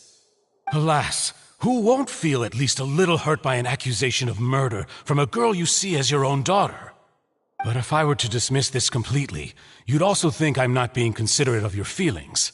Ah well, let Uncle Marcel teach you another lesson. Do you know what the biggest flaw in your reasoning is? I suppose you're gonna tell me anyways. It's timing again. I'm a businessman by trade. From that standpoint, there's no reason for me to kidnap young women. It's a high-risk action with nothing to gain. In addition, I left my home in Snezhnaya when I was young to come to Poisson and work in some trade. My business only thrived when I received Callus's patronage. But the disappearances began before I ever stepped foot in Fontaine. I do apologize, demoiselle. This was my mistake. No, it's not your fault. I'm sure he had come prepared. Is there anything else you'd like to say? Would you like to check the date of my first business license against the first known case of the serial disappearances? You can also take a look at my border entry records, or ask my friends and family when I left Snezhnaya for the first time. Could those records and testimonies do something to appease the unspeakable anguish in your heart? Seems like she got the wrong guy. At this rate, Nugget will be convicted for falsely accusing him. I think you've done a superb job of dissecting your father's feelings as he neared the end of his life. But aren't you going against all of his wishes and expectations right now? He wished for you to become more rational, collected, and conscientious, instead of dwelling only on your own feelings. Once you've learned to be more considerate of others' feelings, and to stop rushing headlong into things, you'd have met most of his expectations. This isn't just about me, and it never has been. The biggest difference between me and the rest of the victims is that I still have the ability to search for the truth, while that same agency has long been taken from them. The people whose families were destroyed by synth abuse, the people who lost their loved ones to the serial disappearances, and the people who suffered tragic ends due to their sense of justice. Many people's images are flashing before my eyes. I'm sure some are coming to those of you in the audience as well.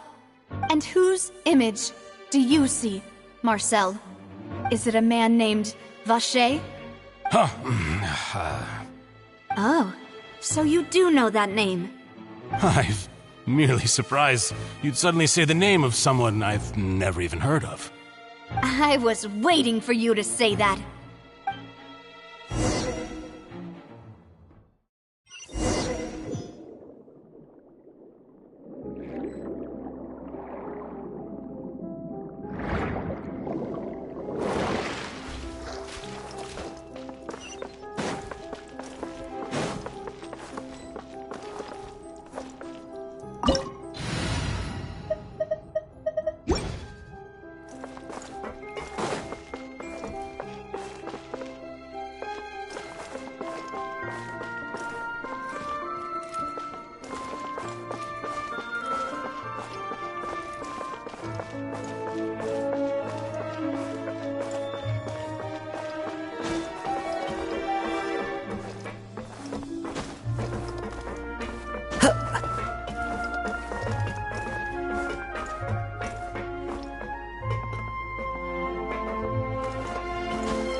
to the wind.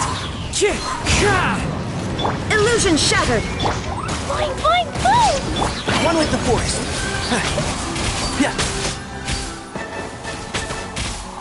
I'll uproot you!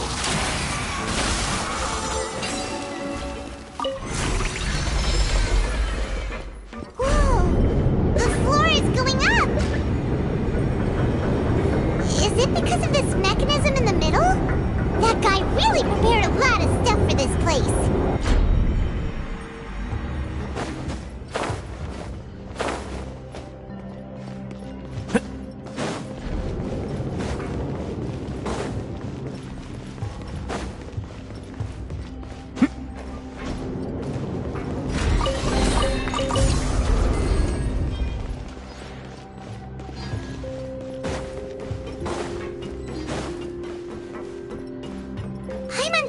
We need to go up, but Paimon doesn't see a way.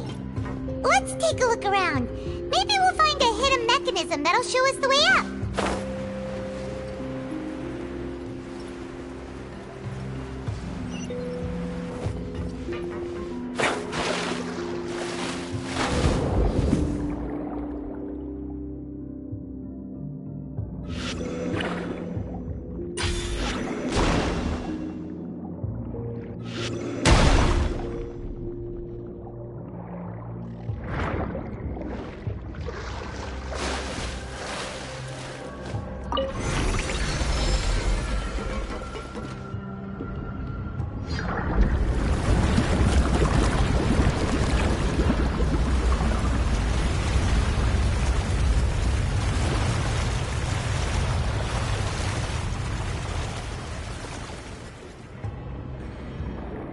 The water level is rising! Now we can swim to the top! But this is still a ways away from where we need to go.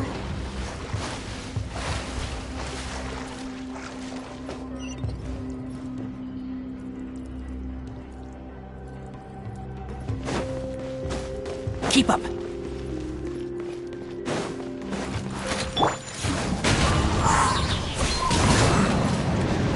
There is no escape! Can't see. I'll bury you!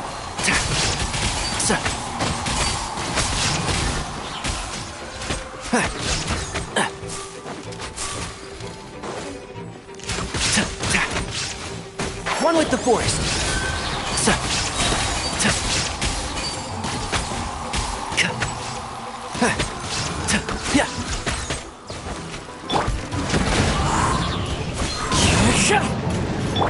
Jumpy Dumpty go! Illusion shattered! Can't see. Let's nip that in the bud.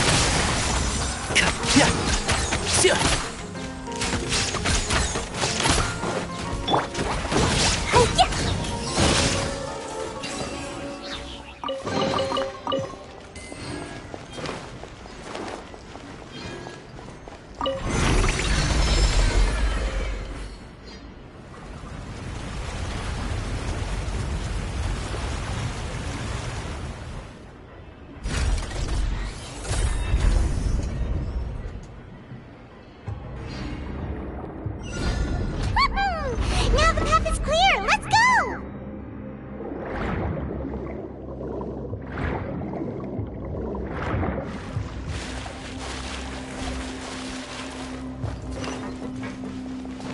Yeah!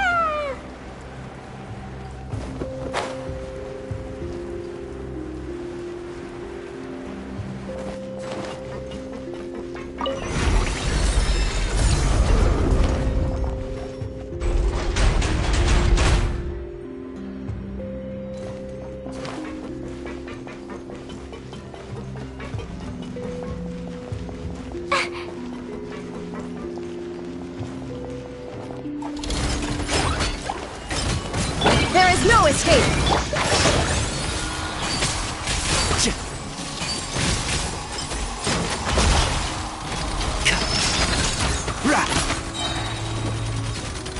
Shine down! And shroud! I'll uproot you!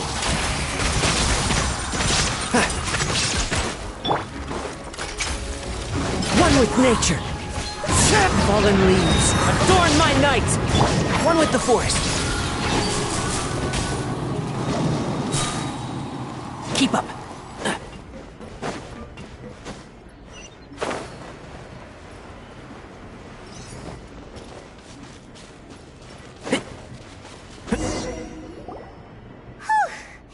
After all that, we finally made it to the innermost sanctum. Though, as expected, the mastermind isn't here.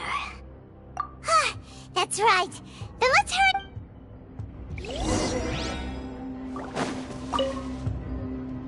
What's all this? Pink accessories, a hair tie, a necklace, even a makeup box. Oh, Paimon sees it too, but why are all these cute things labeled with different girls' names? Huh? You mean the girls from the serial disappearances? They were brought here? And then they were turned into water. And all the boxes of things, these names.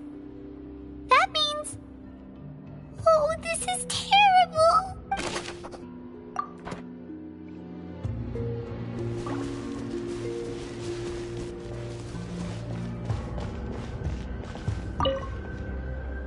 What's this over here? Looks like some kind of place for research.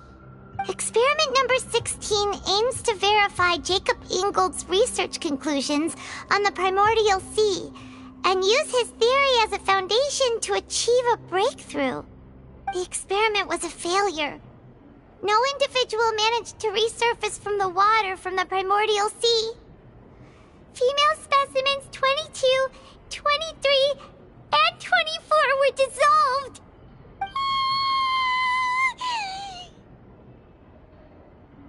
Sorry, Traveler. Paimon will try her best. It's just that Paimon's never read something so scary before. How can someone write something that terrible in such a matter-of-fact tone? You read the rest. Paimon's too scared to keep going.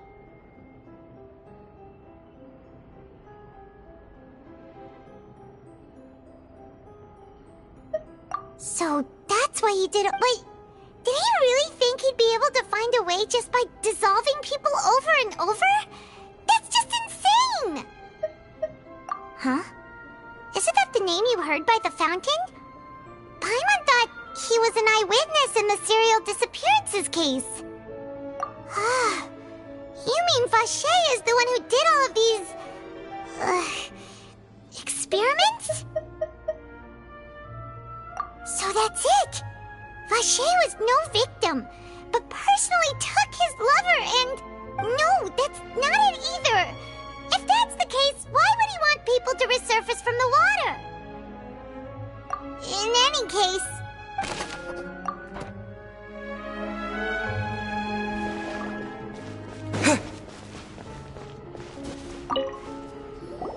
Oh, look! There's an important-looking basin over here, and it's full of water! That means this is where they make all the synth! And that special water is the main ingredient! If you dilute it with normal water, you'll get synth, but the pure stuff can dissolve a human! Paimon will take notes on this incriminating evidence.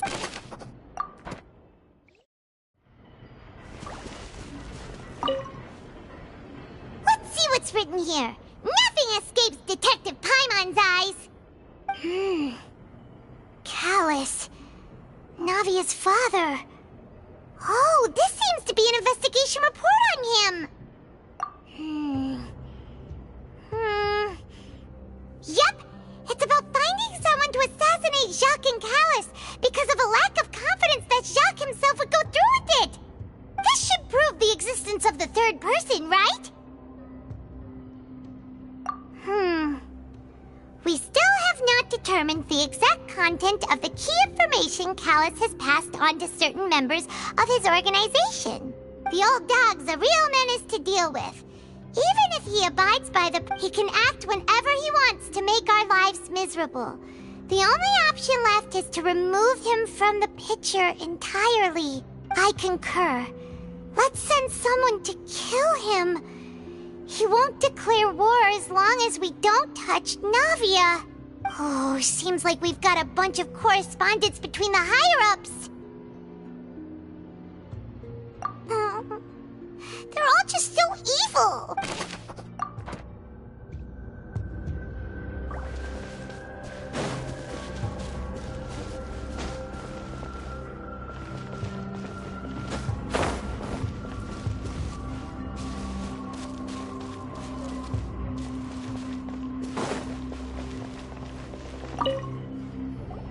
Whoa! There's so much synth here! And so many bottles of ingredients that probably just contain the waters of the Primordial Sea. Mixing in progress. Ready to drink? Stock sample? Huh. They've also got all the synth pretty clearly labeled. Whoa! There's even fruit-flavored synth? Yep, it's super obvious.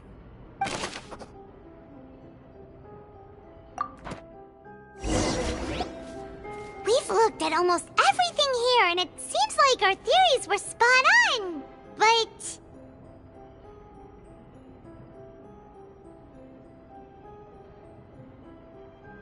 yeah, we haven't found anything that reveals his true identity. No wonder even Nervalette wasn't able to find anything.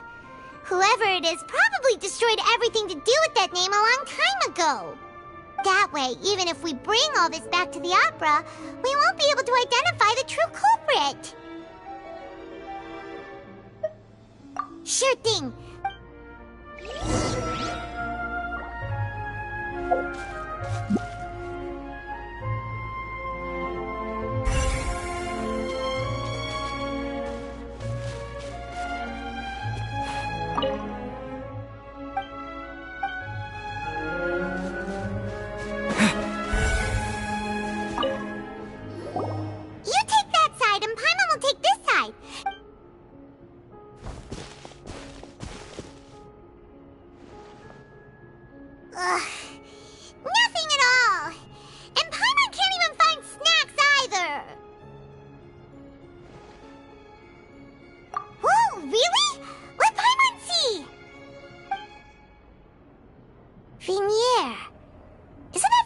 Lover's name? Then you found her diary. Let's see. Aw, it's just a normal diary chronicling their love story. She was so sweet too. Oh, Paimon feels even worse for her now.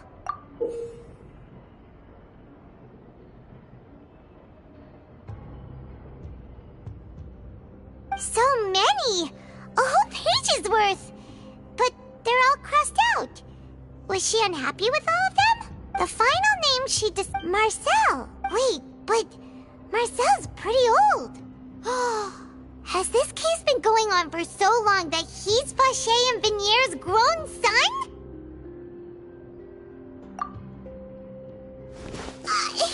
Hey! Paimon still hasn't figured it out yet.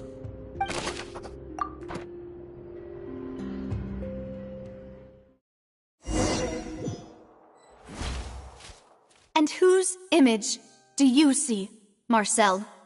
Is it a man named Vacher? Oh, so you do know that name. I'm merely surprised you'd suddenly say the name of someone I've never even heard of. I was waiting for you to say that. Navia! We're back! As expected of my partner. I just knew you'd return in the nick of time. Just how often do you intend to flout the rules of this court? It's all right, Monsieur Nervalette. Given their confidence, I expect they've found the crucial evidence.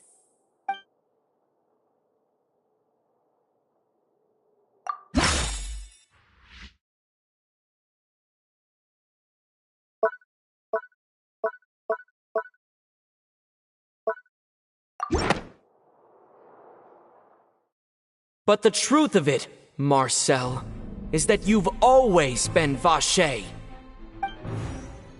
Huh? We've investigated your lair and we already know everything! After your lover, Vinier, was dissolved, you kept abducting young women to experiment on the hopes of bringing her back to you. You even created Marcel as a new identity and destroyed all records of your past as Vacher. So that's it. Even the villains in opera performances rarely go that far.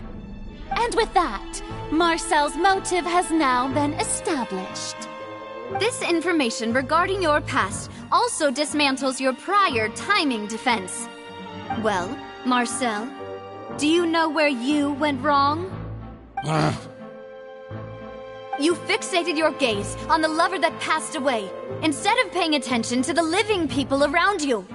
So, you never noticed how we changed, or how we grew as individuals. You also never understood Boss's real expectations for his daughter. Or our determination to see things through. Your determination. Mr. Marcel, please speak up now if you would like to defend yourself. Otherwise, the trial will move on to the next stage. Do you really think I wanted to do any of this? Pay attention to you? What for? Have you ever paid attention to me? Ever empathized with my pain? Ever known how it feels to watch the love of your life dissolve right in front of your eyes? No one helped me. No one even believed me. All those decades ago, even the officers from the Maison Gardiennage were laughing at me. They said there's no way a human being can turn into water. So I must have gone mad from grief. Vinier's death was brushed away by all of you as if it didn't matter at all. Well, now you know, don't you? Ha! Well, it's too late now. All those who were dissolved are gone forever. You only have yourselves to blame.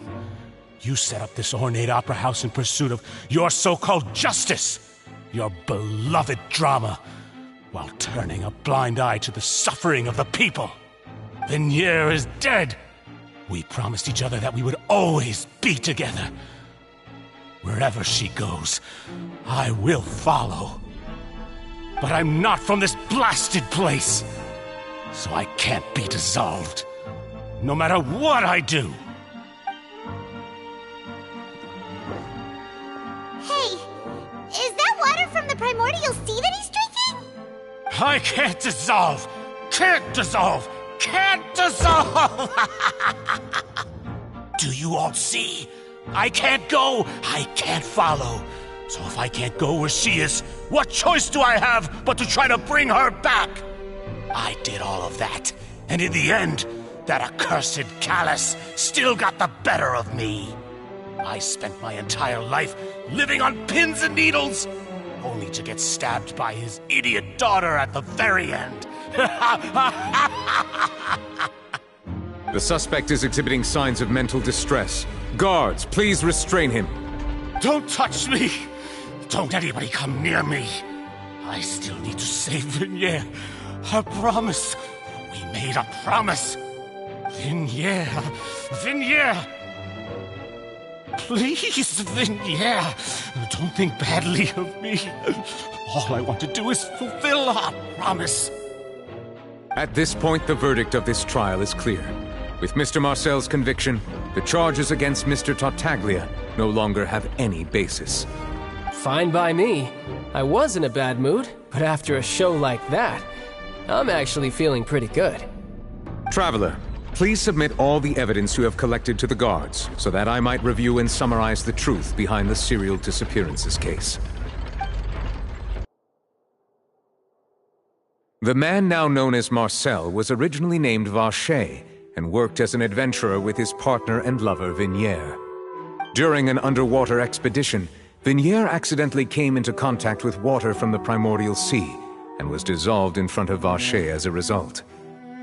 Vacher learned of the primordial water's existence through the work of others and began to kidnap young women for research, with the goal of discovering a method to restore Vinier back to life. To cover his tracks, he invented the new alias of Marcel and began to operate a business in Poisson. During the course of his research, Vacher discovered that a diluted concoction of water from the primordial sea can induce feelings of euphoria, and began to manufacture and market synth. However, as he accumulated wealth to fund his continued research and expanded the scope, he came into conflict with Spina di Rosula. After exchanging blows with Spina di Rosula for many years, Vacher decided to assassinate their president Callus at a banquet. Although the assassination did not go as Vacher expected, he was able to turn Callus into the murder suspect by dissolving the assassin he sent to the scene. And just recently, Vacher attempted to frame Linny as the culprit of the serial disappearances case, using a similar method. However, his attempt to frame Linny failed, and the power of water from the primordial sea became public knowledge.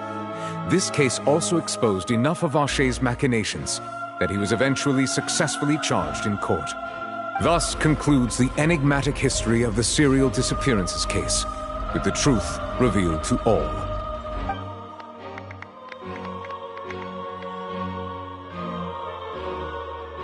The Oratrice will now deliver the final verdict regarding the charges against Mr. Vacher.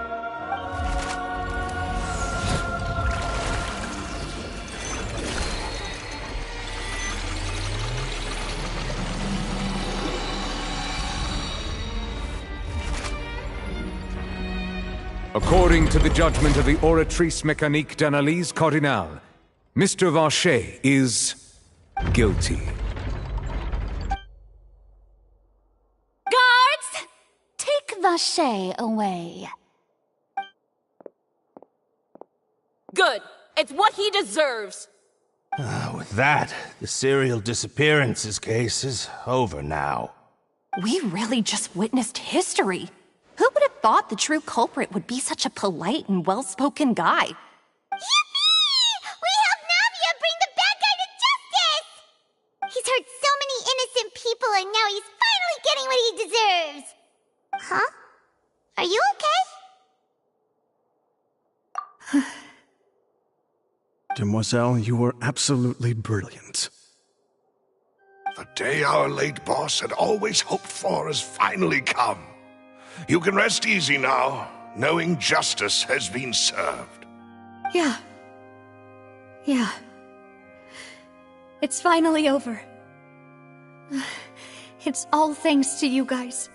And my partner. See, Papa? Spina di Rosula's still doing well with me at the helm. Well now, hasn't this been a most delicious piece of drama? The villain has been caught, justice has been served, past wrongs have been righted, and it's a big ol' happy ending. Since it's been such a great show, I'll just let the false accusations against me slide.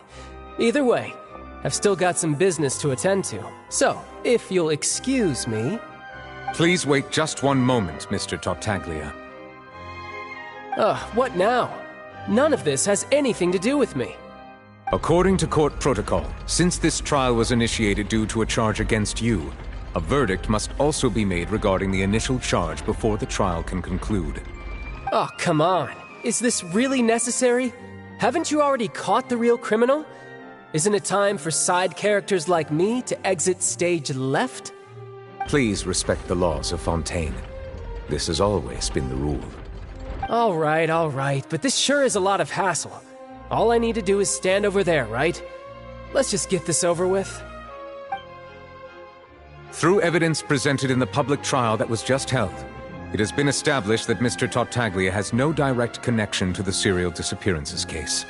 The guilty party has been identified, and thus it is logical to suppose Mr. Tartaglia is innocent of the charges. We now turn to the Oratrice Mécanique d'Analyse Cardinale to render the final verdict on the charges.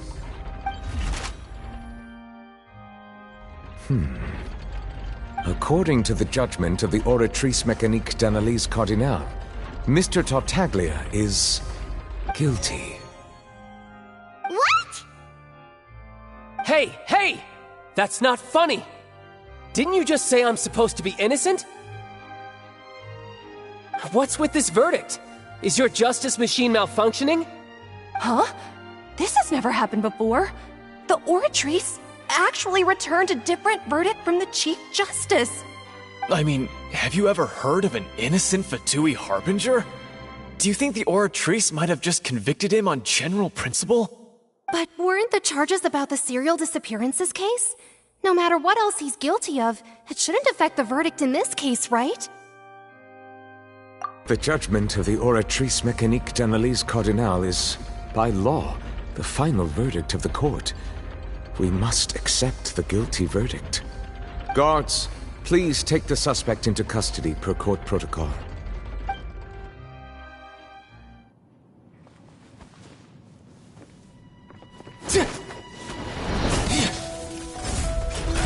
So this is how justice is done in Fontaine. What a joke. You've got your rules. Well, I've got mine too!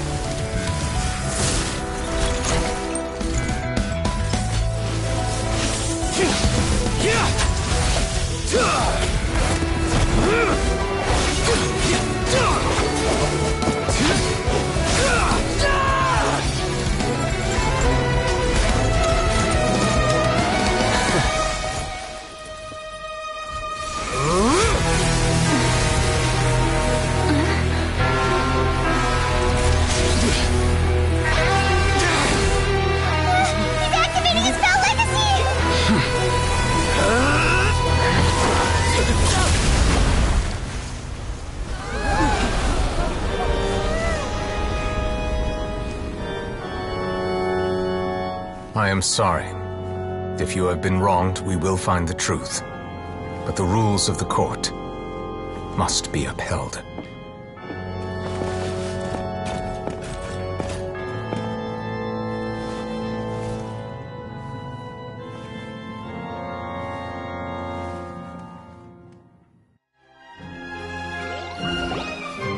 Hey, Monsieur Neuvillette, what's going on?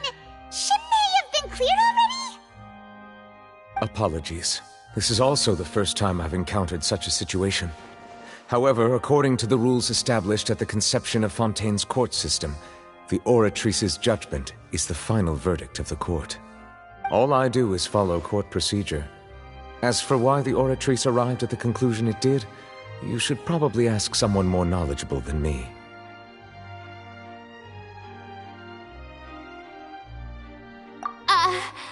Why are you looking at me? I had nothing to do with it!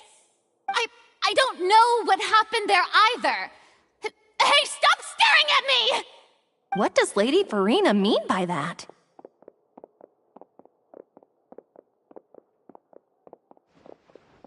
She says she has no idea either? But that's impossible. Didn't she create the Oratrice herself? Yeah, so are the verdicts reliable or not? Can results like this really be called justice?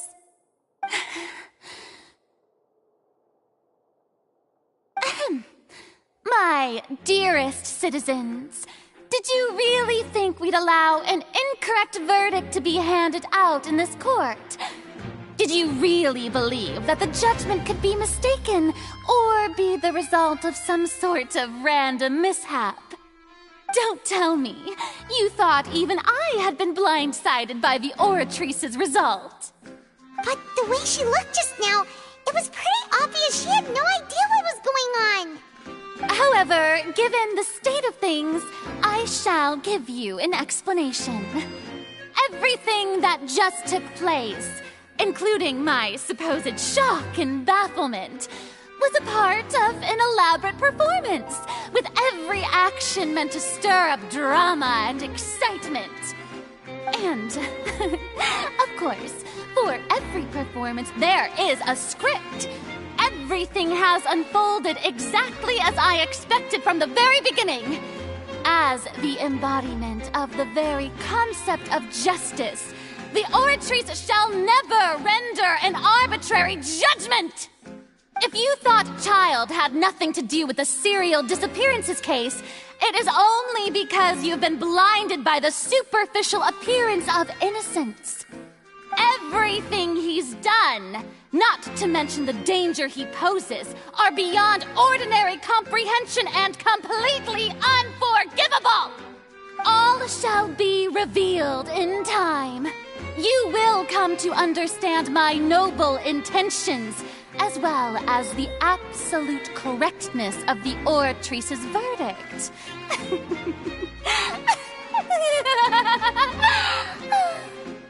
Now, having said that, although I hate to leave things hanging in suspense, it is now time for this performance to end. As the lead actress, I shall be the first to take my leave. Toodaloo! So she chose to make her escape after all, did she? So you're saying we shouldn't put much stock into what she just said? She probably just put on that performance to save face. As for the truth, it's unlikely that she actually has any idea.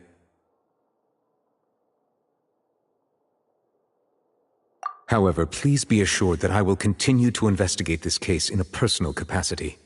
Just as I promised, if the judgment has been incorrect, we will do our utmost to clear his name. All right. Even though we feel pretty badly for him, we'll take your word for it for now.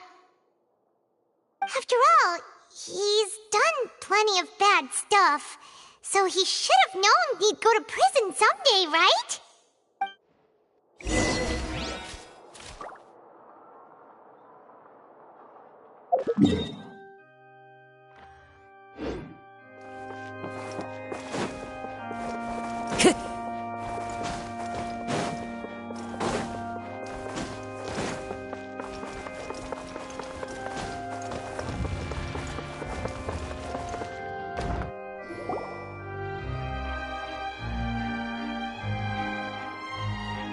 Hey, what are you doing? Quick, stop him!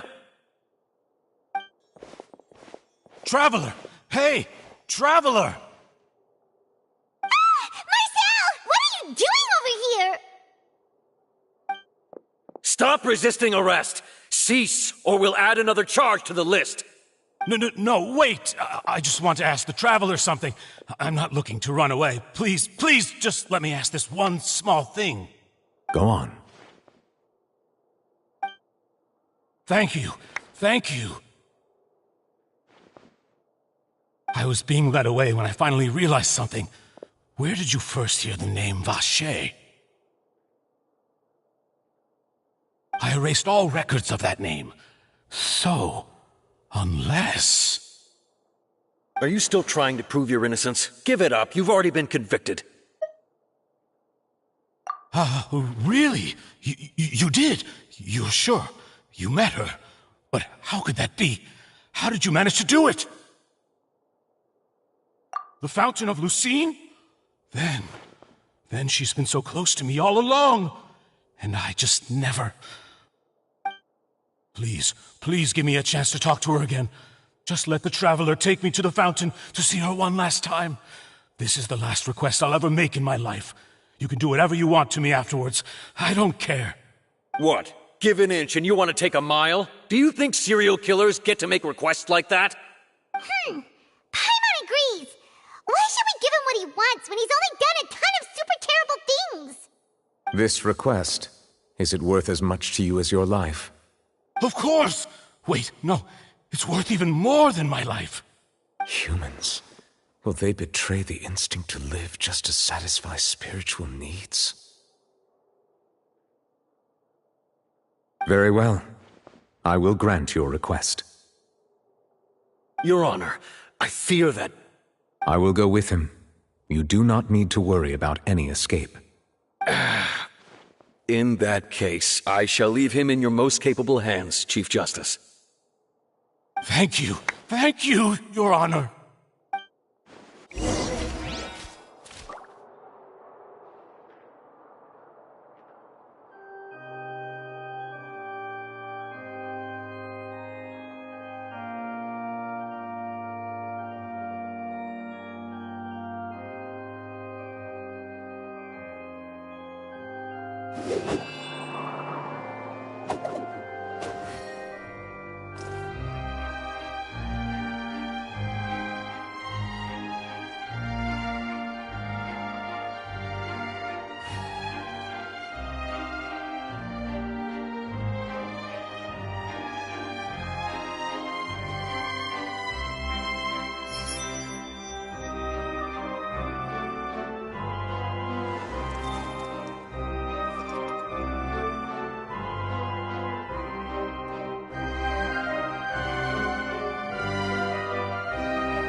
Is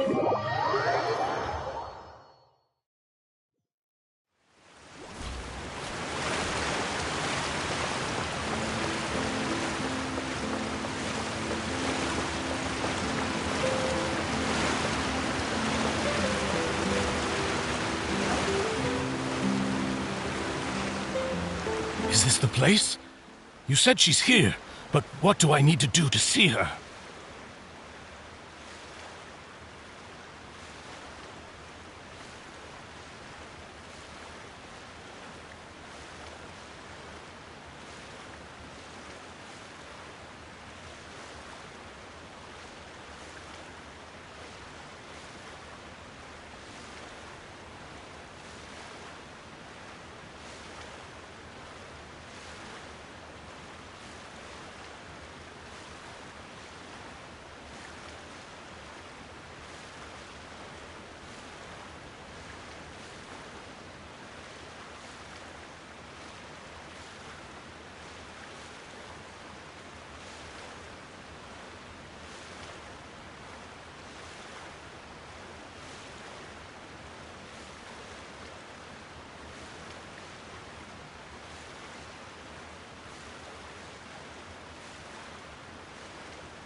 Yeah, and even Paimon could hear her after drinking that thing. Didn't you just drink a lot of it on the stage as well?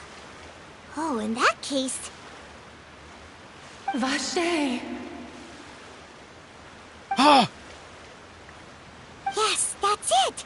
So you heard it too! Vinier, it's me! It's me, Vache!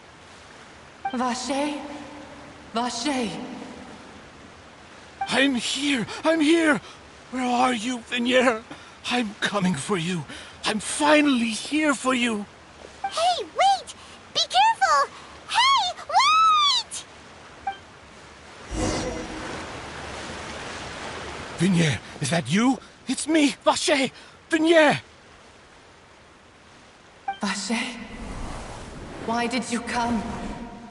Didn't I say? You don't need to look for me.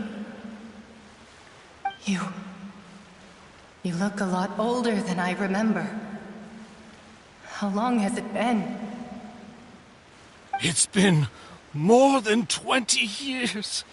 I've suffered for over 20 years since the day you left. All this time, only the thought of bringing you back has kept me alive. Nothing else mattered to me. I must be dreaming.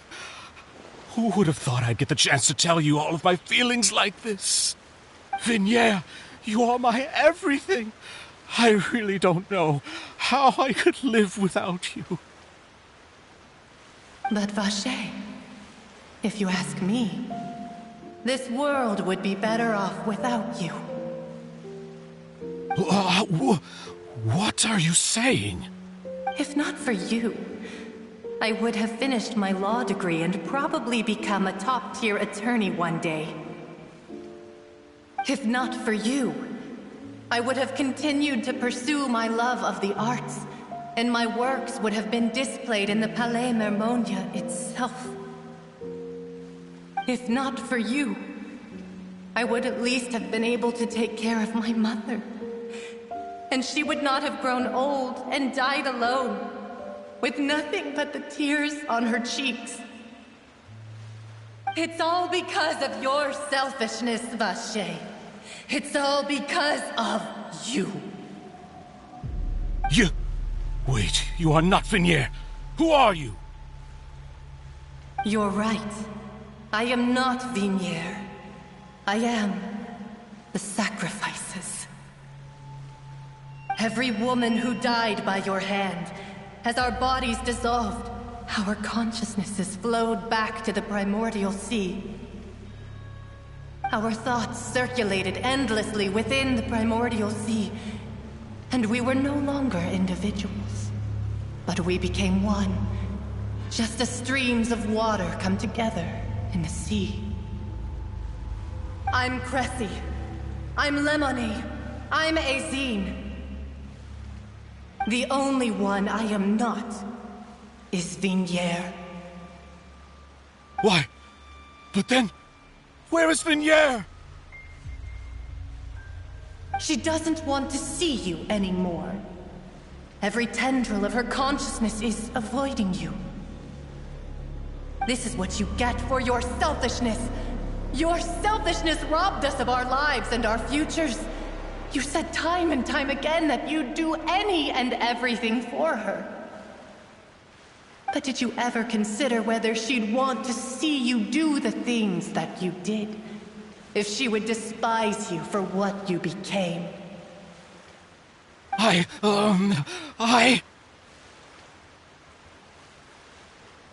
You are a liar, a heartless murderer, and a cowardly narcissist. The only thing you are not is Vignier's beloved. From the moment your first victim died and her consciousness merged with Vignier's, she has had nothing but pure hatred for you.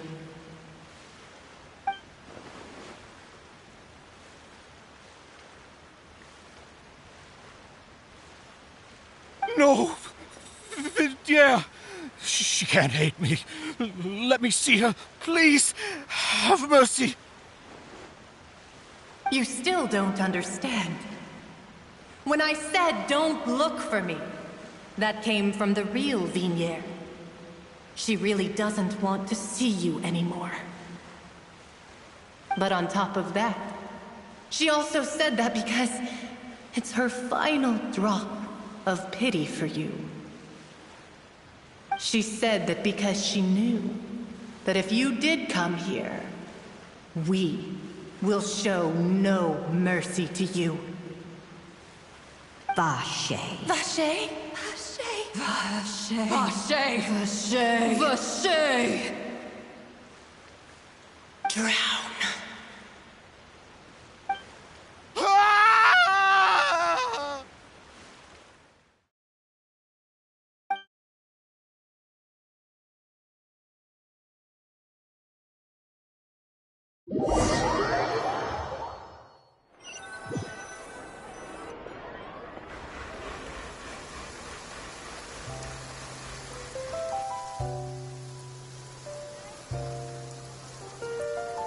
Finally, we have some time to do shopping.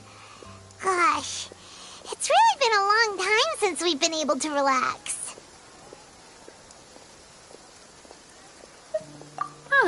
Well met, partner. I knew something great was going to happen when I woke up in such a good mood today.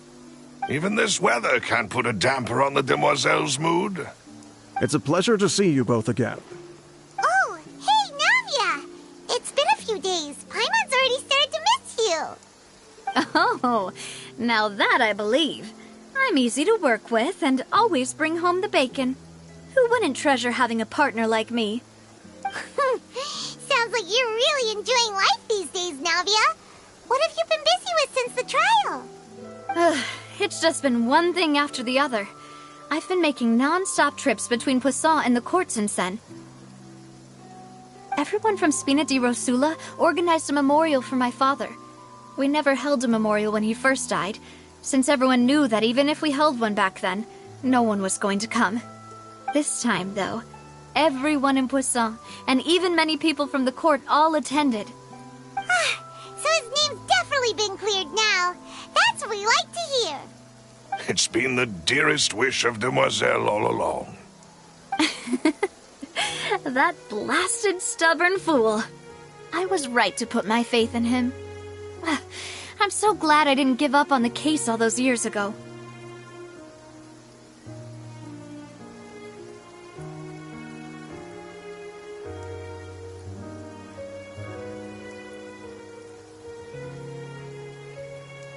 Oh, by the way, I ran into Charlotte just after I left the memorial service.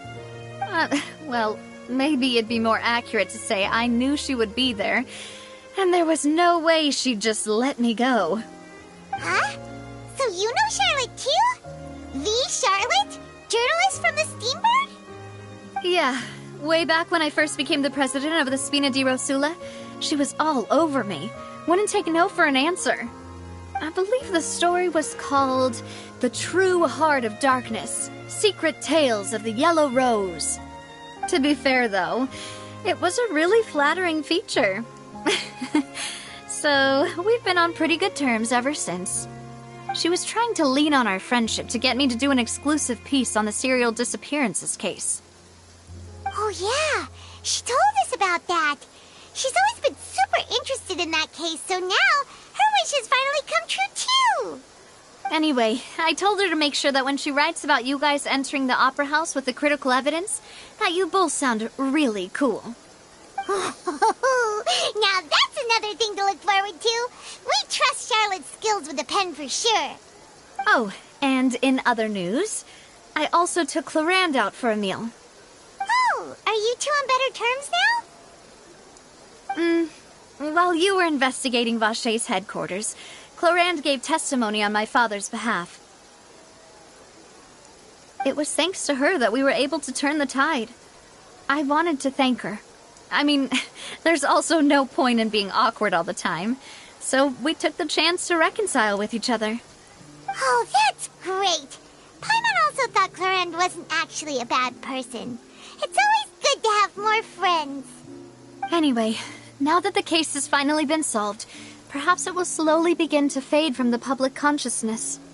Oh, actually, there's still one last thing I need to do. What is it? I should pay a visit to my father's grave and tell him the truth of what happened, as well as how it all ended. And on top of that, just how much people still look up to him to this day. That includes me, too. Miss Navia. Indeed. We want to go too. We also think Callus is a really admirable person. Sure thing. I'd like you two to share the moment with me. After all, without you, there might not have been such a positive ending. And in that case, everyone, let's be off. Considering the recent weather, we'll be lucky if we can reach Poisson before dark. Yeah, you're right. It's been raining non-stop for a few days now.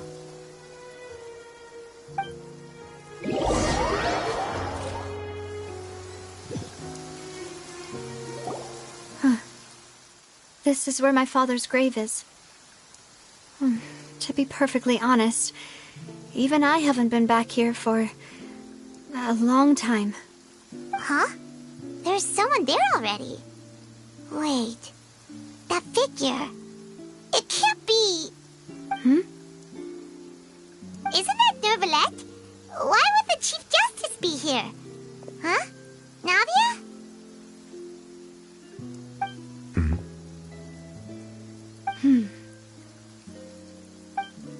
My apologies. I should have asked before coming to pay my respects. Don't say that. Sorry about that. Oh, I was trying to say there's no need for you to apologize. I wanted to show my father how much I've grown, but still, I doubt I've grown to the point that even the Chief Justice would feel compelled to apologize to me over and over.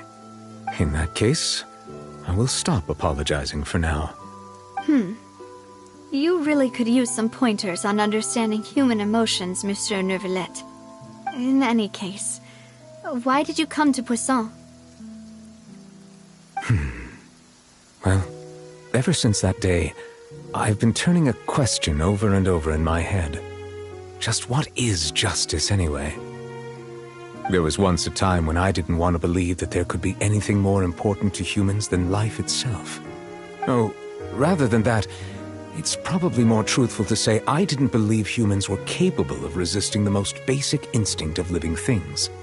That they could rebel against their own nature, or consider certain things to be more important than their own lives. Which is also why I didn't stop your father from beginning that fateful duel. I believed that a truly innocent man would never throw away his life like that. That there was nothing, should have been nothing more important than one's own continued survival.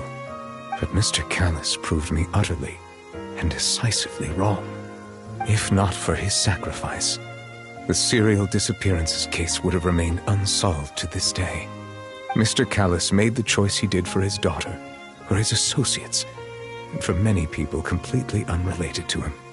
And in the end, from a certain perspective, one could say that he did it all for the sake of justice. A justice that's higher than life itself. So, you asked me why I came here. I just wanted to say my apologies to Mr. Callis in person. I should have noticed all of this much sooner. This regret has filled me with a sadness that has haunted me for days. That high and mighty chair in the opera Epiclese indeed insulates one from many important things. Spina di Rosula, thank you so much for your hard work and perseverance. I'm sorry for being mad at you before. So, you're actually one of those types that's cold on the outside, but pretty thoughtful on the inside, huh? That reminds me of Silver, one of my guys. Sorry about that. Self-expression is not one of my strong suits. Didn't I just say you don't need to apologize? Ah, so Navia and Novelette seem to have made their peace as well. Let's not disturb them for now. We can wait till after they're done.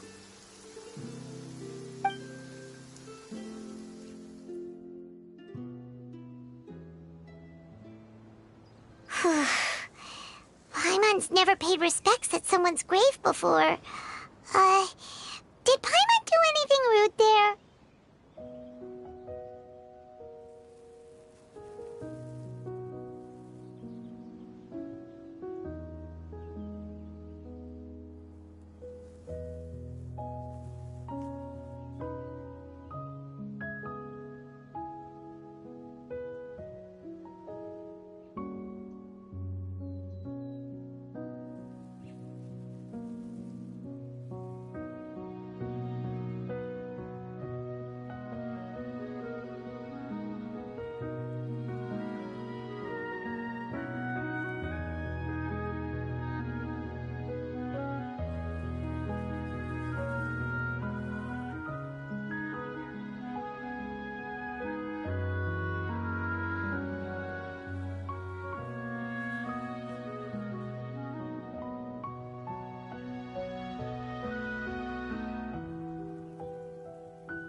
Oh, Paimon didn't know that was a thing.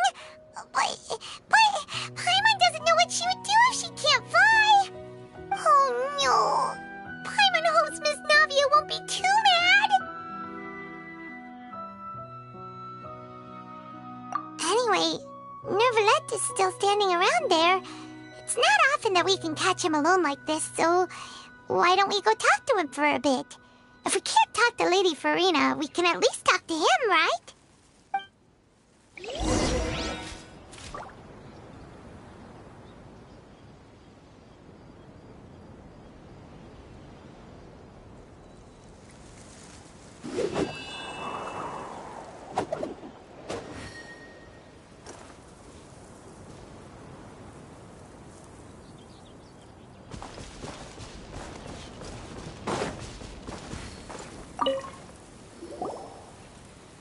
Oh, it's you two.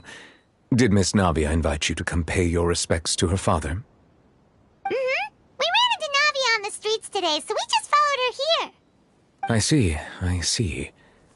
Then is there something that I can help you with? Well, it's pretty hard to run into you like this, since you're usually super busy. So we figured we could try to ask you a few questions, if that's okay. Please feel free. Though outsiders, you helped us solve one of the greatest mysteries in Fontaine, and it would be my pleasure to return the favor.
So, at court, the bad guys referred to that special water as water from the primordial sea.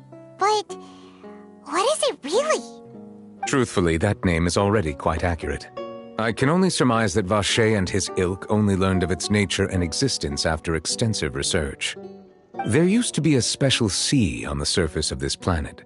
The nature of its seawater was rather different from that of the sea we know today. Most of Tevat's life forms were first born in that special sea. You could say it nurtured much of the life on this planet. Huh. So it really was where everything began. It makes sense to call it primordial then. But today, the primordial sea no longer exists on the planet's surface. What Vacher discovered must have been some kind of special case, or a remnant from a truly ancient age. Huh. So that's how it is. Oh, you really know everything, Monsieur Neuvillette. But if that's the case, then why would people, at least people from Fontaine, dissolve in that kind of water? Indeed. Why would the primordial sea, which was known to engender and nurture life, suddenly reverse itself and devour life instead? To be frank, that also doesn't match my understanding of this world and its laws. There must still be some unknown secrets around the people of this land. Is there anything else you'd like to ask me about?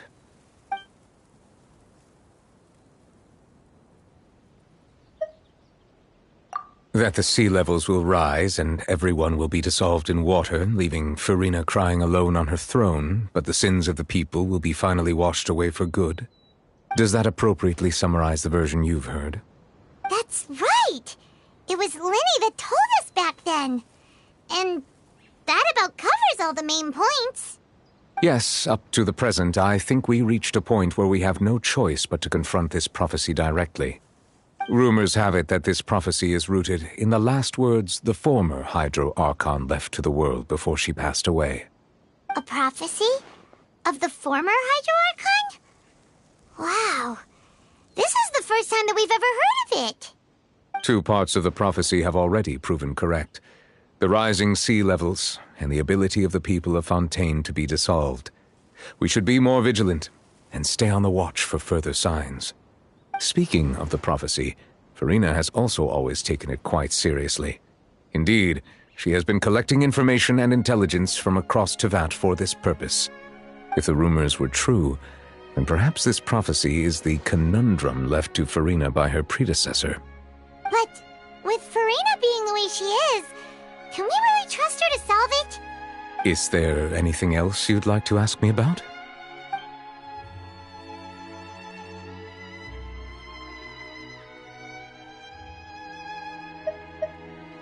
My apologies. My investigation has still not reached its conclusion. However, I still believe the judgment of the Oratrice was not rendered arbitrarily. But you also said you thought he was innocent. For many years, I have been quite aware that the Oratrice does not simply mechanically repeat the verdict that I give on each case. As a divinely created mechanism, the people's unified faith in the concept of justice is integrated into it. Not only can it produce the incredible power of indemnitium, but it likely also possesses other traits, such as self-awareness. Which is all to say, I've been prepared for a situation like this for a long time. Huh. So when Linny told us that he heard a human voice from the room where the Oratrice's core is stored... I was not aware such a thing had occurred. Perhaps that could serve to prove my conjecture. I will add that to the list of items to investigate. In any case, I am inclined to believe that the Oratrice does have a methodology all its own. We just do not have enough information. Based on Farina's reaction, I doubt even she had any idea what was going on. She managed to bluff her way through it, though, with her time-tested twin tricks of bravado and drama. While we do intend to get to the bottom of this, for now, we regret to say that the Fatui Harbinger will just have to bide his time in the fortress of Meripede. If we did incorrectly convict him of crimes he did not commit, we will most certainly compensate him to the fullest extent allowed by the law. If you ask Paimon, the only compensation he'll want is a no-holds-barred fight with you. Is there anything else you'd like to ask me about? Your sibling, another blonde-haired traveler. I'm sorry, but I've never seen anyone who matches that description. If she ever stepped foot in Fontaine, I'm sure she followed our laws to the letter and had no reason to appear on the stage of the opera Epiclese. Is there anything else you'd like to ask me about?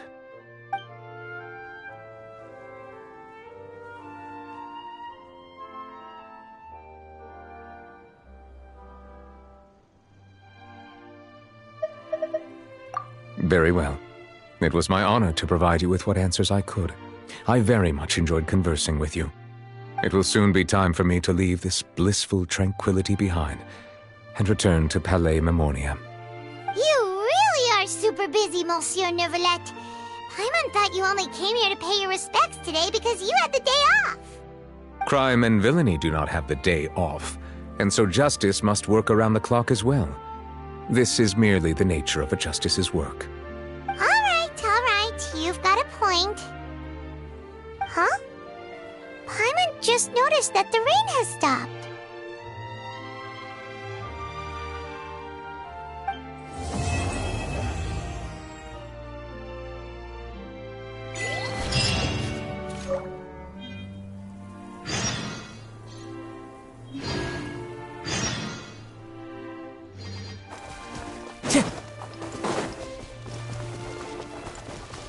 The wind knows me. There is no escape! Can't see?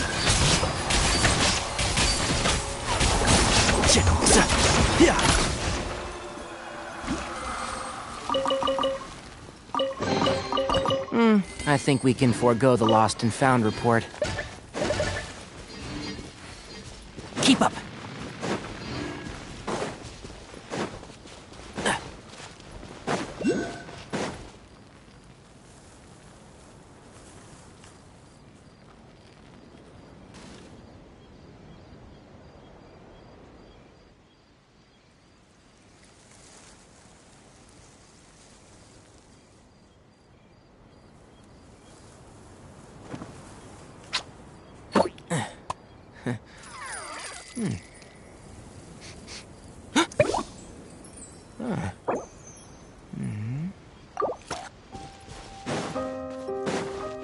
Keep up!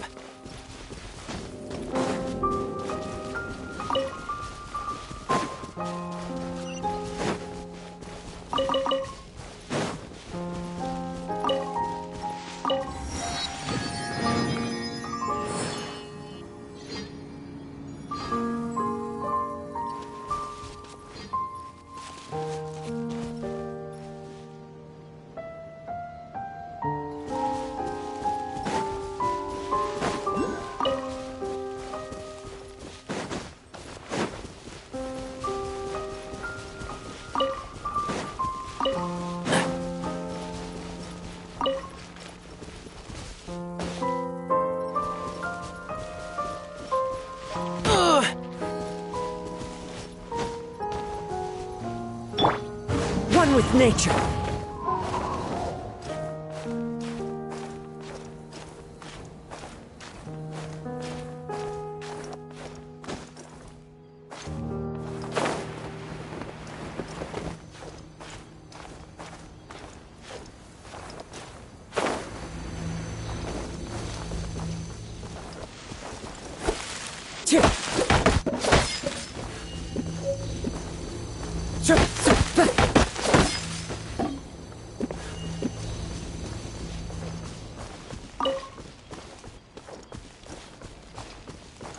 Time to go.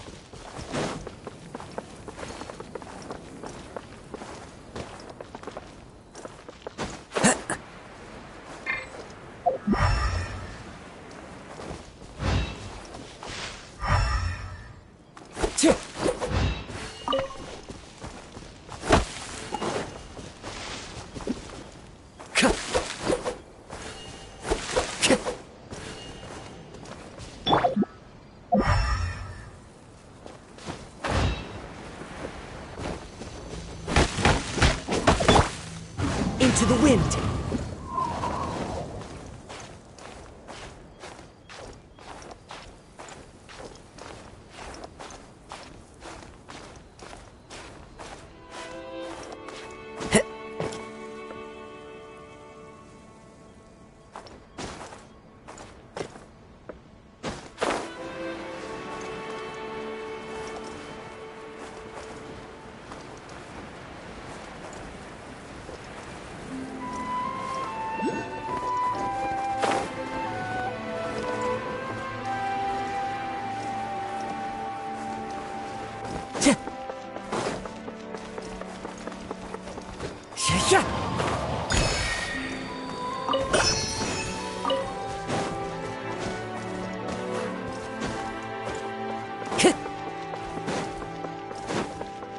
Time to go.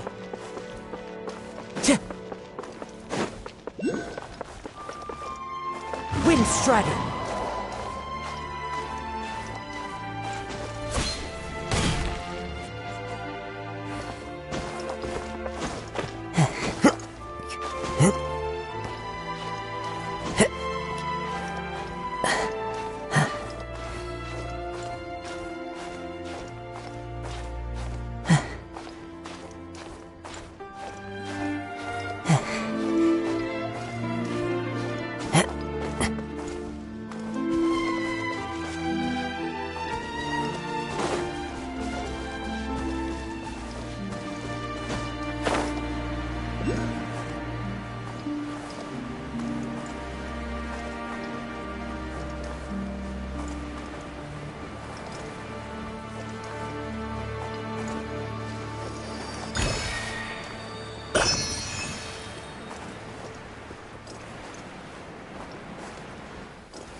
The wind knows me.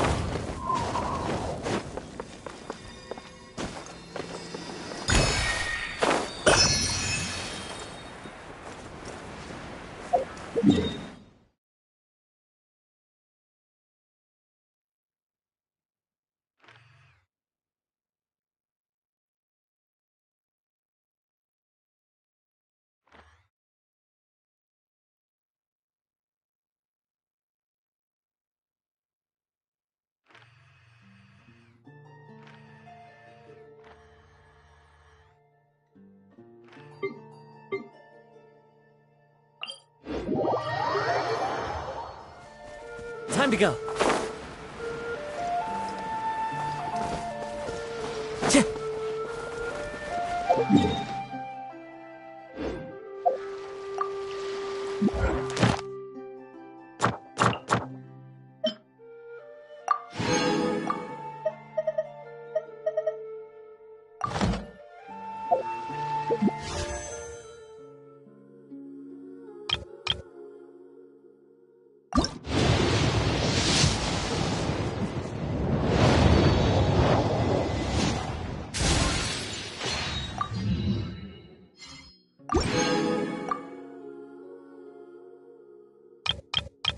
Wherever in this world I roam, I carry memories of my home. This blade.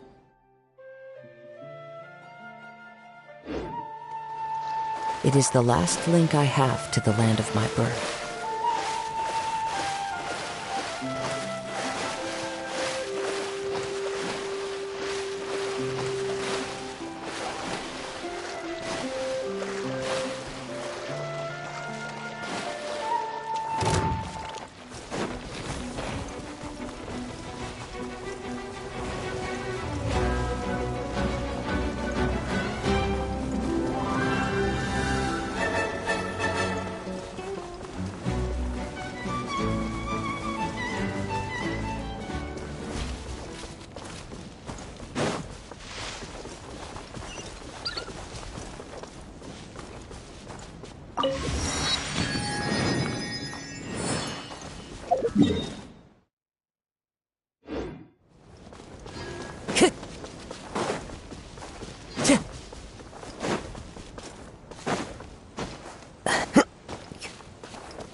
Time to go.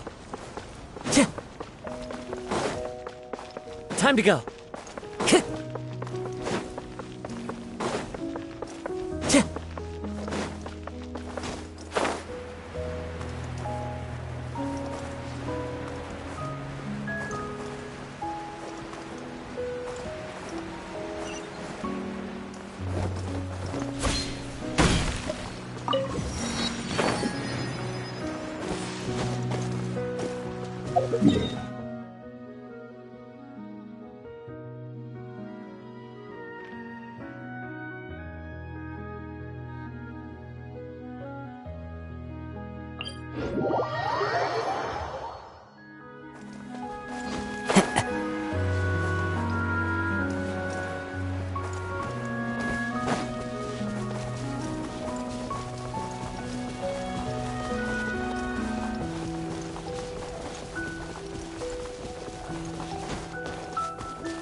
Into the wind. Illusion shattered. Dust to dust.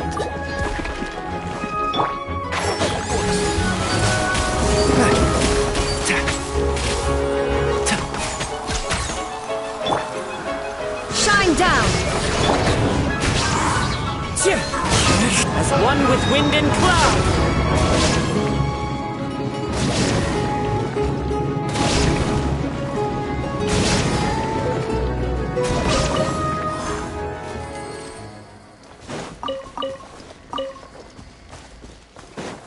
Time to go.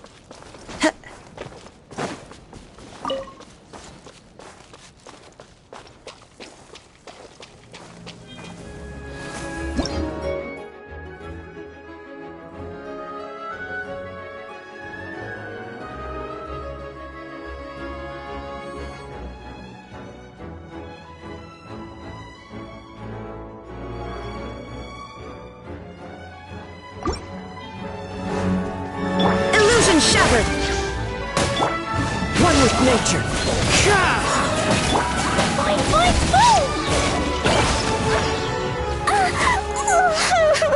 There is no escape. The wind knows me.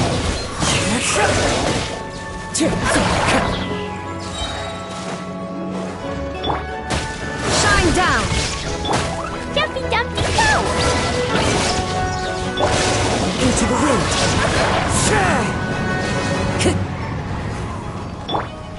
Illusion shattered. The wind knows me.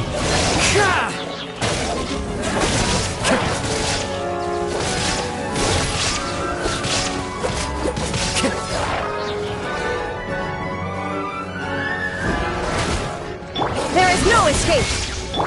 Boing, boing, boing! Into the wind.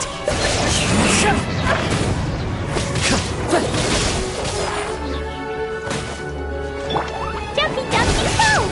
Illusion shattered. Entrap.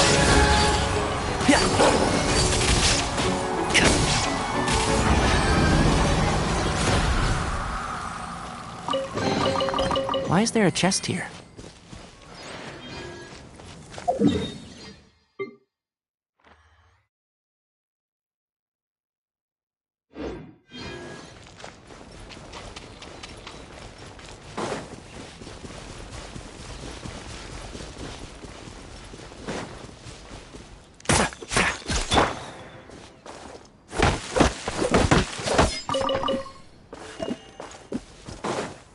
Time to go.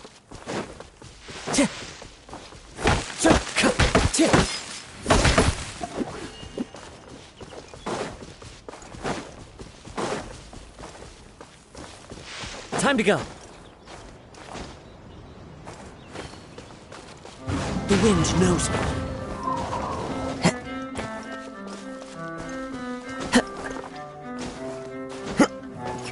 I follow the wind.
Time to go.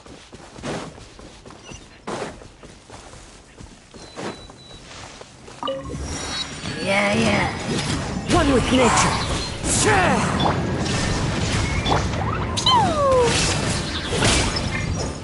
One with the forest.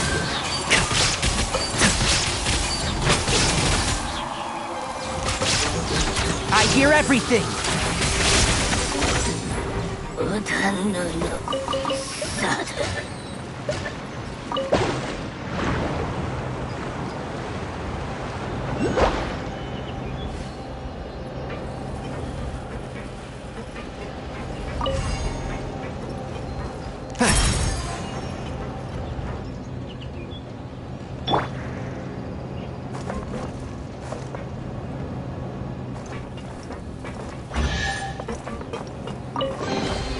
Brings a smile to my face.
Follow the wind.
Time to go.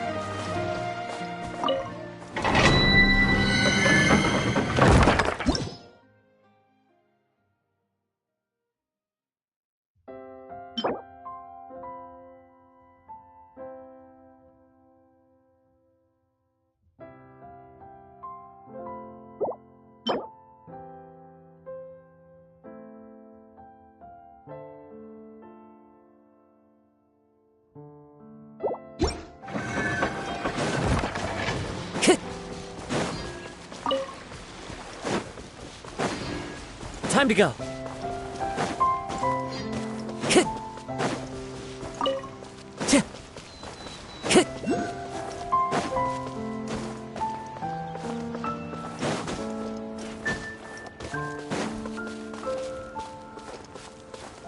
Time to go.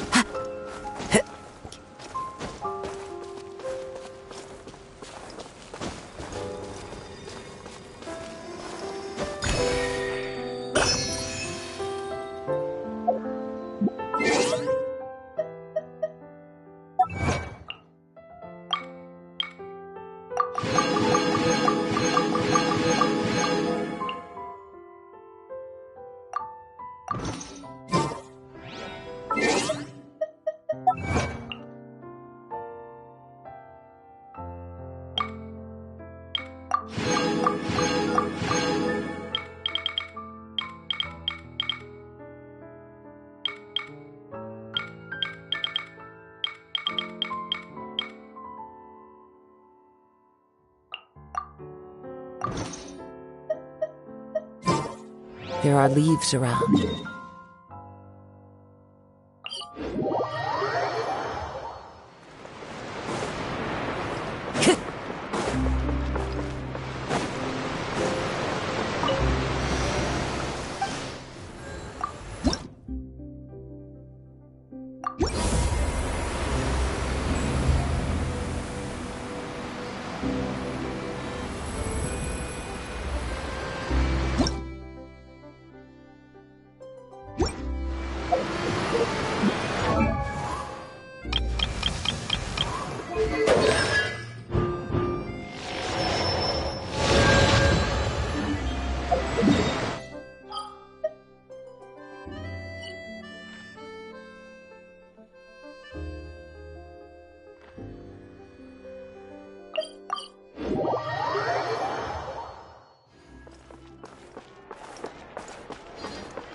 Time to go.